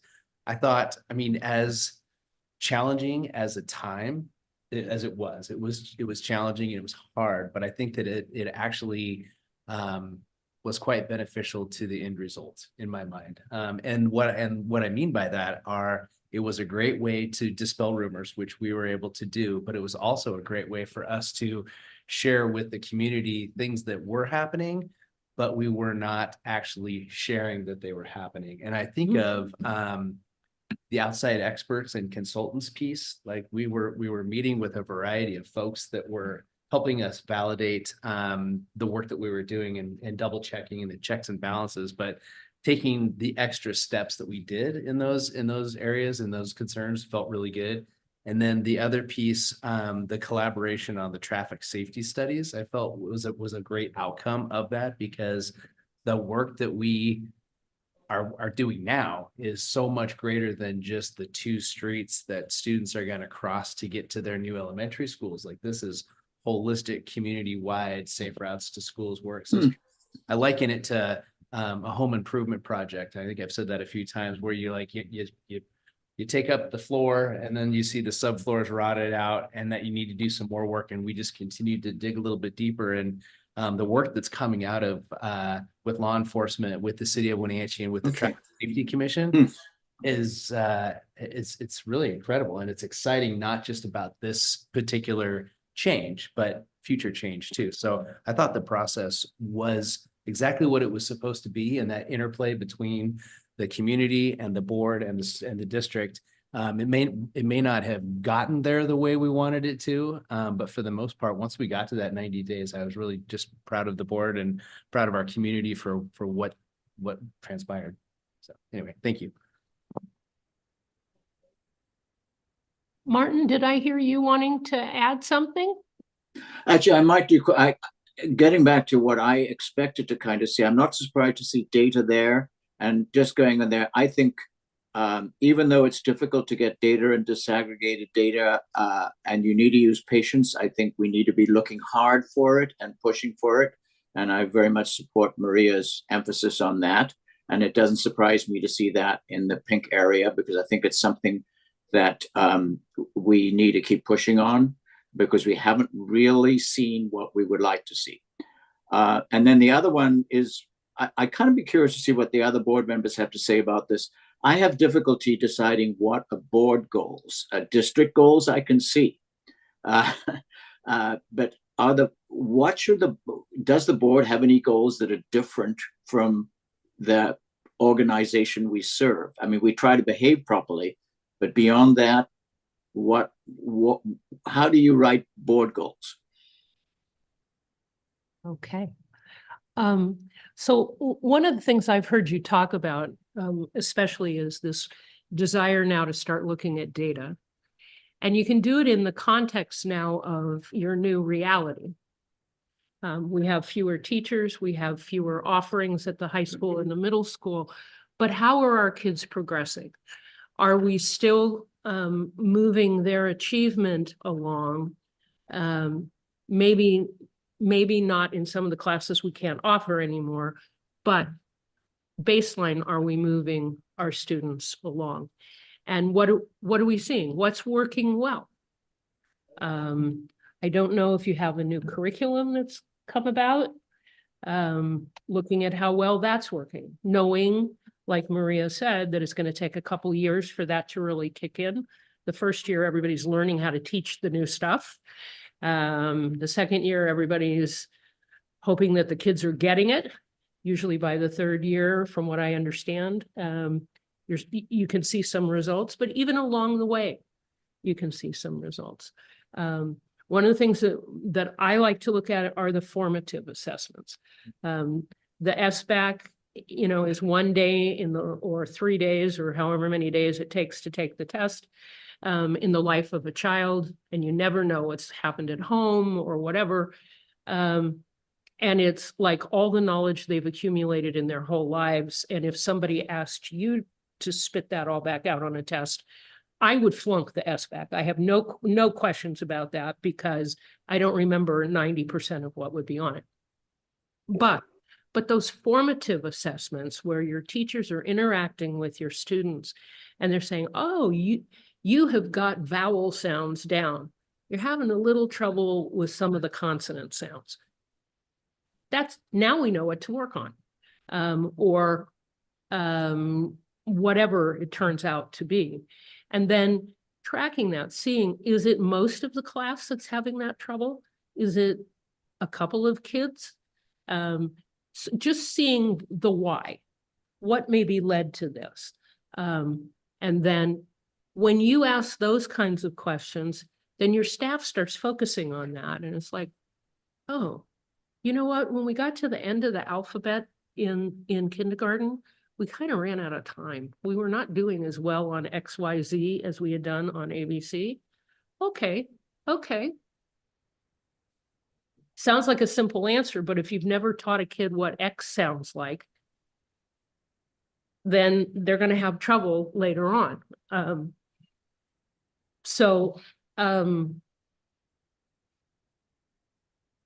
data will show you things, but you have to ask your superintendent what you want to know. Because the data will show you all kinds of stuff. But especially if you're starting out with data or sort of reigniting using data, having some specific questions that you want answered. One of them for me has always been, does this curriculum really provide our kids with the learning process that they need? And maybe it's an old curriculum. You know, a lot of us couldn't update during COVID. We weren't about to ask our staff to try to do a new curriculum while they were living through COVID. So one of those things that I think is important is having a clear understanding between the board and the staff of what you want to know from the data. Don't just give me, just start dumping data on me. But we as a board, these are the questions we'd like to have you answer. And that may be something that your superintendent and your principals, for example, need to actually sit down and come and suggest to you. We've seen these trends. This is what we've been looking at. They're the experts. And so they can come and give that to you. But then having that information so that then your questions are allocation of resources, including time and staff and curriculum and funding, and then seeing the effects of doing those things. Yeah, my finger's been hovering a little bit because with data, it's always, I don't know the questions to ask sometimes when it comes to data. And then we get presented with data and we're given an analysis of what the data is. And that in sometimes will spark some questions. And then it's, well, we need to follow up. And then we don't maybe get a follow-up. I think it would be more helpful in some ways if we were kind of, maybe before going into a workshop, given suggested questions. We're going to hit this strategic plan element. The data that we're proposing to present is meant to address these questions in some ways, maybe even a sample of it. And then kind of reaching out to the board, are there any other questions you think this doesn't address that needs to be addressed? Or you've had the opportunity to look at this snapshot. Is there more that you need to see? And I think that would be a better, maybe make it easier to refine the data to something that is more usable, because I'm not in the education world as my full-time job. So I don't often know what I'm looking for, how to look for it. So I rely heavily on what is presented to me, but I don't know if I'm not asking questions I should be asking. And so it would be helpful to kind of know, this is what we're using this data to look for. Do you have any other questions that you think need to be seen before it's presented to us, so that way it's the most helpful it can be when it's presented to us? I think that makes a great deal of sense. I think one of the things that the board can start with, you can even start with your mission, where you're looking at diversity, equity, and inclusion, and then future ready. You can even start there with questions. This is what we say we want to do. What is this data telling us about it? Even if you start with the future ready part. One of the things that our board did a couple of years ago was we realized we were asking the same questions pretty much at every report that our staff brought to us. So why do we need this policy? How much is it going to cost? Who does it affect? Students, staff, families? where does it fit in our strategic plan? And what are the outcomes that we're hoping will come from this? So we use board docs, which has, do you also? No. Okay, well, it is electronic and it has the cover sheet, if you will, for each agenda item is obviously up there electronically. And so, but we just put those questions and then the staff fills in the answers for us for each of the items on our agenda. And what it's done two things for us. It saved us a little time in our board meetings because we don't have to ask those questions. Also, the staff knew those were the questions, so we didn't catch anybody off guard. But because it's posted ahead of time, our community, as well as the board, knows the answers to those questions. And we've had feedback from people saying, okay, we understand more about this policy that you're adopting. It's a new policy required by the legislature. It's going to affect these people. It's going to cost something or it's not going to cost something.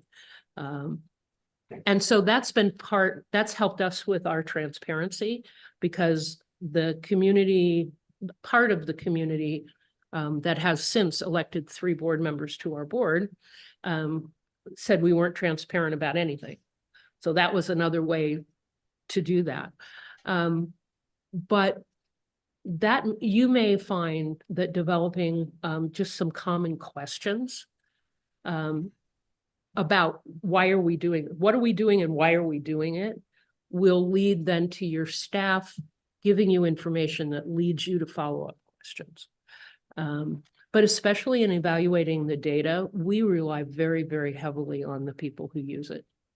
And one of the presentations that was most effective for me was we had some 2nd grade teachers come in on a formative assessment and just walk us through how they used it in their classroom.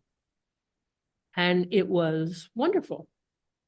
And we finally figured out what a formative assessment was. And that helped the community too. How do you translate that though? Because like one of my highlights of, looking at the data and stuff was when we were doing PLC classroom visits. And then they would explain to us, moving from the red to the yellow to the green, and this is how many students are on track. And then, we are seeing it. For me, the challenging part is, and I totally get it because I'm with you. I never once passed the WASL when I was in high school. I wrote my master's thesis on the impact of standardized testing, but that's the standard we're being held to, right? I mean, we heard about this recently. Well, you have the highest growth and it's all based on SBAC or that state assessment. And how do we get the public to see that it's not just about these standardized one-size-fits-all test? And having a child in middle school also, I have my personal experience, right? So how do we translate that and inform the community that it's not just about our, report card. It's about what the kids are doing. Are all 6th graders reading at grade level? And if not, how are we going to move the needle with those that are not? So that's the challenging part for me, because I understand the data, especially when it looks even uglier when you disaggregate it. But there's that disconnect between what the community seeing, what even as parents that are not well-versed in, classroom-based assessments, district-based assessments, and all we get is a state, that state, the SBA result. And oh my gosh, my 6th grader is performing at a 3rd grade level. Terrible school district. So there's a big disconnect. And how do we overlap those? I don't know that I have the ultimate answer, except that the more you talk about the other things and the other successes that your students are having, the better it gets. And talking about multiple pathways that not all your students are going to go to college. I need a plumber and I'm getting a little nervous in Spokane because we're not backfilling the folks who are retiring at a appropriate rate. But I think it's celebrating those things that your students are doing that helps a lot in that. I also think that and this is where, Martin, I think the board goals come in, is so we have these 5 jobs that we're supposed to do. And you're doing really well on governance and the conditions for student and staff success. The other ones are communication ones, right? They're okay, our communication, that we have a high commitment to high expectations for kids. Well, how do you do that? That can be a board goal. We want something on every other board, not every board meeting, but every other board meeting, something that talks about what kids are achieving. And then we're going to make sure that goes out in like a board brief or a superintendent shout out on the website. We're going to have a particular celebration that the board does at the end of the year that is about student achievement. That's non-traditional student achievement. Maybe we recognize kids who have perfect attendance. Maybe we recognize kids who have their growth is at least 1 school year's worth, or, whatever it is. Some of these other things that you can use for assessment that you recognize, or that you ask your schools to recognize and invite you to come to do that. Because when you start putting the spotlight on these other forms of assessment and you show the wonderful things that your kids are doing, your community hears about it and they start to realize it. I think education is the worst at tooting our own horn. It's just like, I don't know if we have gotten so used to people saying that we just aren't doing that great a job, that we figure just keep your mouth shut and just put your nose to the grindstone and just work and it'll get better. But your kids are doing amazing things. And so what if it's not the SBAC?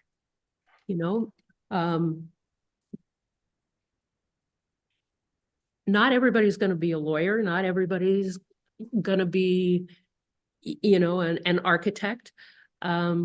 There are some amazing things that our kids are doing in their classrooms that, blow me away. One of the things that I do is I'm on Facebook with all of our schools. And, they're really good at bragging and I love it. I love it. And they have pictures of all the kids doing stuff. And I just share that stuff out every single day on my Facebook. And my license plates say hoo-hoo on them. Hoo-hoo. So I say hoo-hoo, whatever their mascot name is or whatever. Just sharing out. The kids were in the lilac parade, or the kids did something with DECA, or or all the first graders decided they were going to draw a map of their neighborhood, whatever it is, but just so that people see what's going on in the classroom as much as I can. It seems to help. I have a couple questions and responses. So to the process that you outlined how you use your board docs, we kind of do that already but just with our agendas that we get. I think it would be helpful if we did something like that in anticipation of a workshop. And usually that's when we see our data the most. Mhm. And I think that would be helpful, at least to me, to get those kinds of questions out so staff are prepared to address them if they hadn't already worked it into what they were going to tell us at the workshop, and would add to that transparency. One of the questions I always have, though, when we look at data is, okay, you've shown me this stuff. Our strategic plan says all third graders are going to read at their level. The data you're showing me shows they're not reading at their level.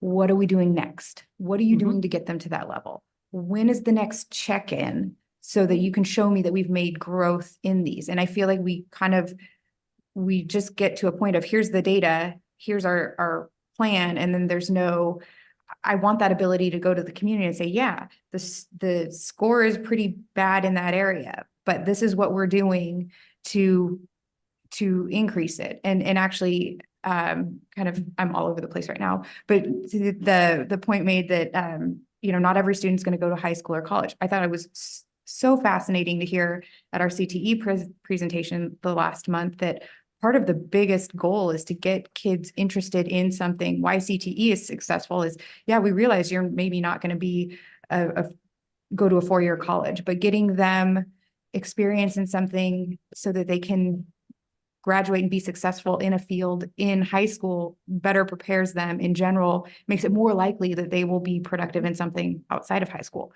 A sort of framework I never, we think we're teaching everybody to graduate to go on to the next step, but in reality, it's just keeping them, a lot of them, keeping them engaged and doing something so that they feel like they can do anything with a career, job, college, anything after school. See, and I think one of your questions can be, how are we leveraging this? What else? Are we doing this only at the high schools, or are we thinking that maybe we need to capture kids down in the middle schools? Or even before then, maybe not first grade, but pardon me, there are some kids who at first grade think they know what they're going to do forever. And some of them are right, but what kinds, and then how are our classes set up? Are we still teaching every math class with a stand and deliver? Is that what we're doing? Or do we have one math class in middle school that maybe is tied to our CAD program or to some other program that we have, where it's more hands-on, where it's some of those kids have that kind of opportunity. And maybe it's looking at what other school districts are doing, that some school districts do see that if you start tying some kids, it's not tracking and you're working very hard not to track them, but tying interests that kids have to classroom opportunities, how this is taught. Okay, we're going to learn math this semester by building dog houses or whatever it is. That's at least going to be part of it. Some kids, you capture them. That's where they are. That's where they want to be. You may even find that those kids do go on to a 4-year and become our engineers because you captured them at a time when their brain said, oh yeah, this is great. So, and as you're looking at the fact that you have had to scale back some classes, some offerings, maybe this is an opportunity to start thinking about, well, are there other ways to deliver these graduation requirements or these prerequisites in a way that's more, that captivates some of our kids that we haven't been captivating. I really do see this time for us as school board members, it could be a real opportunity to take our more limited resources and really focus them. And I think the data can help you. If for the last 5 years, we have done a reading intervention in 2nd grade, and our scores by 4th grade are not better. Either our kids in kindergarten, 1st and 2nd grade had more deficits and we filled those, or whatever we're doing in interventions isn't working like we want it to. So what do we do? And I think your question about, okay, this is the data, so how are we going to address what the data tells us? That's the whole reason we look at the data. And that is our job as the board, is to ask those questions. It's the superintendent and his team to say, we've looked at this. You know what? We looked at the English curriculum and we realized there isn't anything in here in grammar, nothing. You know, all of our kids are just writing, I can't remember who the author was that just wrote in lowercase letters with no punctuation whatsoever. All of our kids. E.E. Cummings. Thank you, thank you.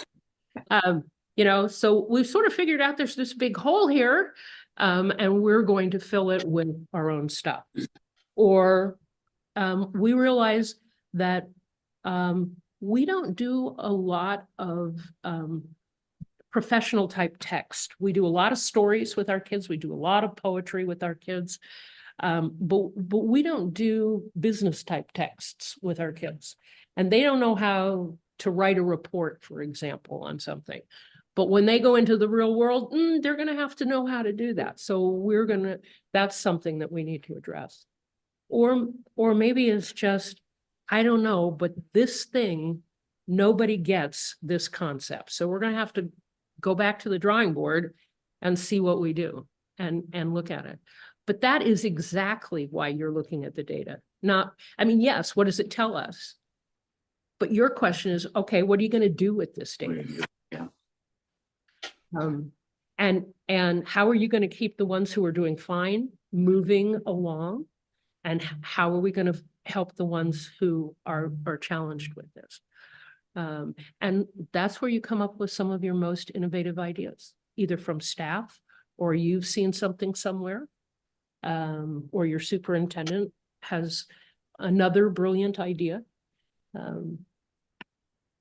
But those are the kinds of discussions you can have. And what I have seen is that if you're having those discussions, your staff suddenly says, oh, they're looking for solutions. I have an idea of a solution. Next time we have a staff meeting, I'm going to say, you know, I heard the board asking this question. Can we talk about some solutions that we could propose, that we could do? And it starts the whole process running all the way through your district. So as far as board goals, this is what I would say. Board goals are what do you six working together as a board superintendent team. We were just talking about that. Our superintendent uses the initials, and we've asked him not to because the BST really doesn't sound very good. At least it's not the BS team. But at any rate, what do you want to accomplish in the next year? It can be a process kind of thing. We want to learn more about all the programs offered in the district. So we understand what it is that our kids have access to and what they don't have access to.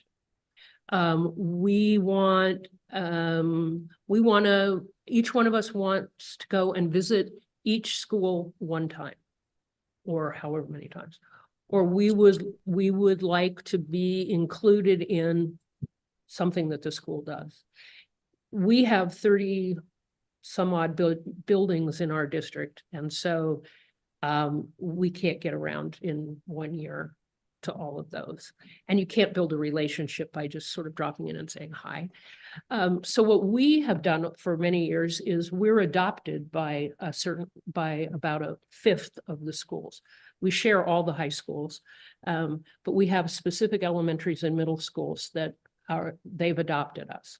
And so we go to their programs, we go to, sometimes the staff will invite us in if they're doing a professional development that they think might capture us or whatever. But we have now much closer relationship with those particular schools, and we know more about what's going on.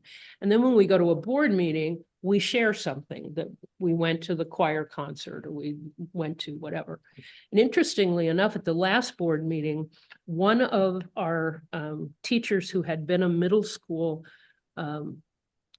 music teacher ended up now down in an elementary school with everything that panned out from our layoffs. And she wasn't that excited about that until she got there. And then she had these kids who were just so hungry for music. and so excited about music. And not so much like middle school, yeah, okay, fine. So she just took it and ran with it. And her first and second graders put on a program that included choreography and instruments and singing and all kinds of things. And the board member who went to it got to tell that story about, yes, it was sad that this person couldn't stay at middle school, but look, good came out of this and look what these kids are getting. And it also gets us out into the community for people to see us and see that we really are connected to it. We don't just come to a board meeting twice a month and that's the only thing we do, but we actually are connected to what's going on. Those can be the kinds of goals. Understanding more, looking at data. We want to look at data and we want to ask questions that make it useful in the schools or useful to kids. I think it's different than the district goals like graduation attainment, reading at third grade. Those are not things that we do. Our job is to set up the conditions and the expectations for that, but we don't do that. That's the staff. But if we're asking questions about those things, then the staff knows that that's important to us. And so if we're being clear about what's important to us for this year, that can be a board goal. We really want to learn more about, or we really want to know what our kids' opportunities are across our school district. CTE, academic, whatever.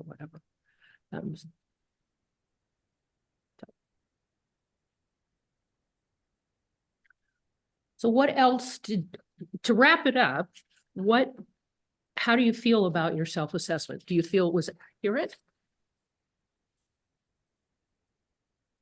I'm very proud of the work we have accomplished so far and what we and the direction we're moving in. One of the things that pops to mind is last time Michelle Price presented to us. I can't remember if it's with the current board or the previous board, but you know, when you have a high functioning board, that's when you start seeing the academic growth in our students. And having not been involved with the board in say 2018, but having knowledge of what was happening in 2018, where so much of the focus was on collaborating, being kind to each other on the board versus where we're at now, we are light years ahead. And I think we should all be very proud of where we're at versus where the district was 6 years ago, even 3 years ago.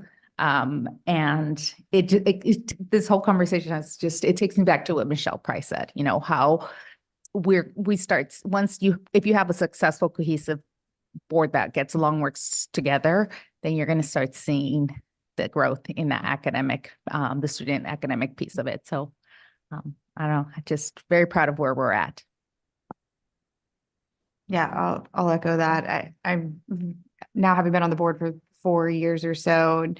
We've been through a lot in a very short amount of time, especially with 2 newly electeds that had no idea what they were getting thrown into. And I couldn't be more proud of how this board came together, but all did everything individually so as not to be overly influenced by one or pressured or whatnot.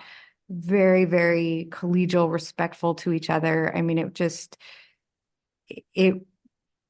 I don't know that any of the boards that we've had in the last 4 years could have gone through it as well as I think this board did. And I think it was newfound trust in probably everybody. But I think it sets us up very well, like Michelle has said, for focusing on the things that should be the most important to us, which is the student and their experience in our buildings. So we're not adopting policies that regulate us. We are looking more, we finally have that ability to look outside to what is going on in the district and how do we make the district better, not having to focus so internally in some ways. So I was very proud of how this board came through to make a very, very, very tough decision. And I think we're hearing from the community that no one likes the decision we had to make, but they couldn't be more supportive of how we made it and how we behaved in making it. And so I think that's probably why we didn't see all the media that could have come from this. And I look forward to continuing to work with this board.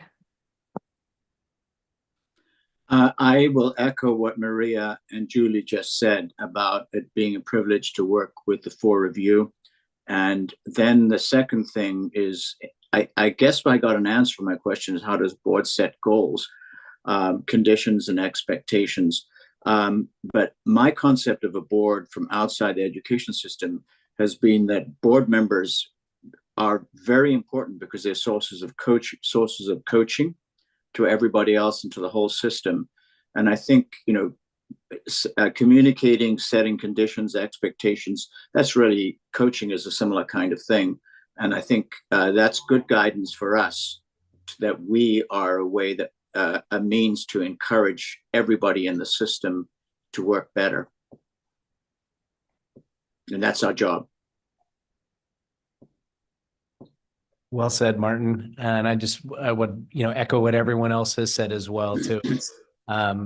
It's a privilege to work with the board as a superintendent. But I appreciate everyone from their own individual, characteristics and uniqueness that they bring to the board. Everyone is passionate. Everyone is, a team player, but everyone has their own specific passions and their own desires that they bring. And so it's just been really powerful for me as a first-year superintendent to work with such a great team.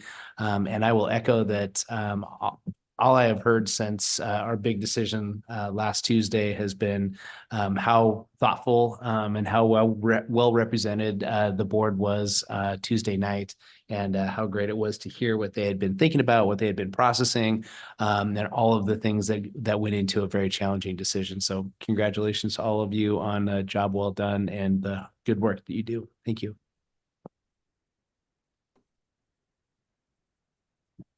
So let me just make a suggestion to you, and it's not like you don't have enough to do already, right?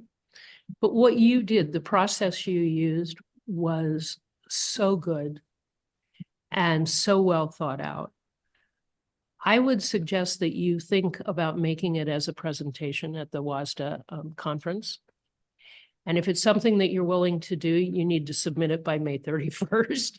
Nothing like, putting you on the spot. But there are sessions where boards share what's worked well for them, and especially going through hard times. And the fact that you have two brand new board members, that you have come through a really challenging time, but that you put together a process very thoughtfully, that you used some inside information, you used outside experts, you figured out ways to get out into your community. That could be very, very helpful to other school districts who are going, oh, no. I mean, yes, most folks are going through it right now. But Julie, sort of to what you said, this may not be the end of us having to do these kinds of things. And so, especially for a board that maybe really struggled through this, your experience and your example might be helpful to them. So I'm always supposed to put in a plug for somebody to do something at annual conference. So thank you so much for sharing this time with me and for sharing the amazing work that you are doing. You truly are an exemplary board. And the other thing I would encourage you to do is put in for one of the boards of the year for WASDA. It's not a hard process. It's a couple of questions. You should brag about what you're doing.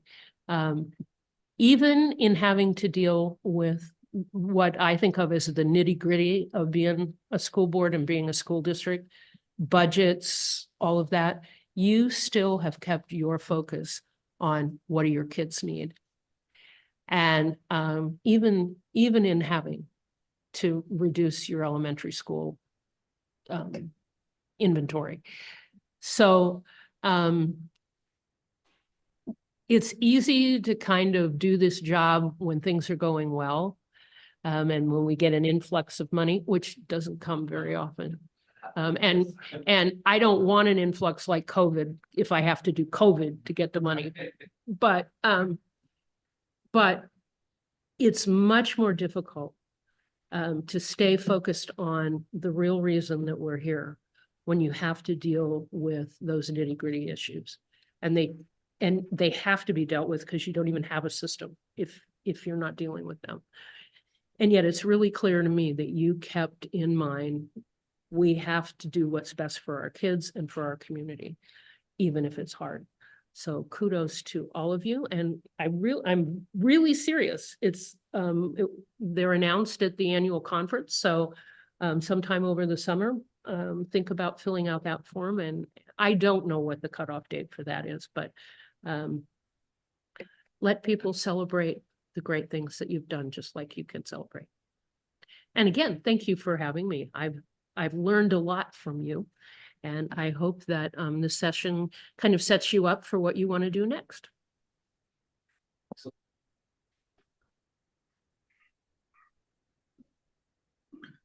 And thank you very much for leading and coordinating it.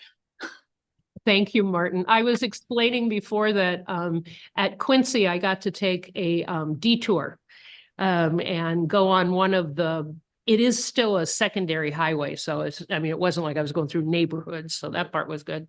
But it was just beautiful to be out in the farm country out there. And so thank you for that opportunity. There's nothing else. I will adjourn the workshop.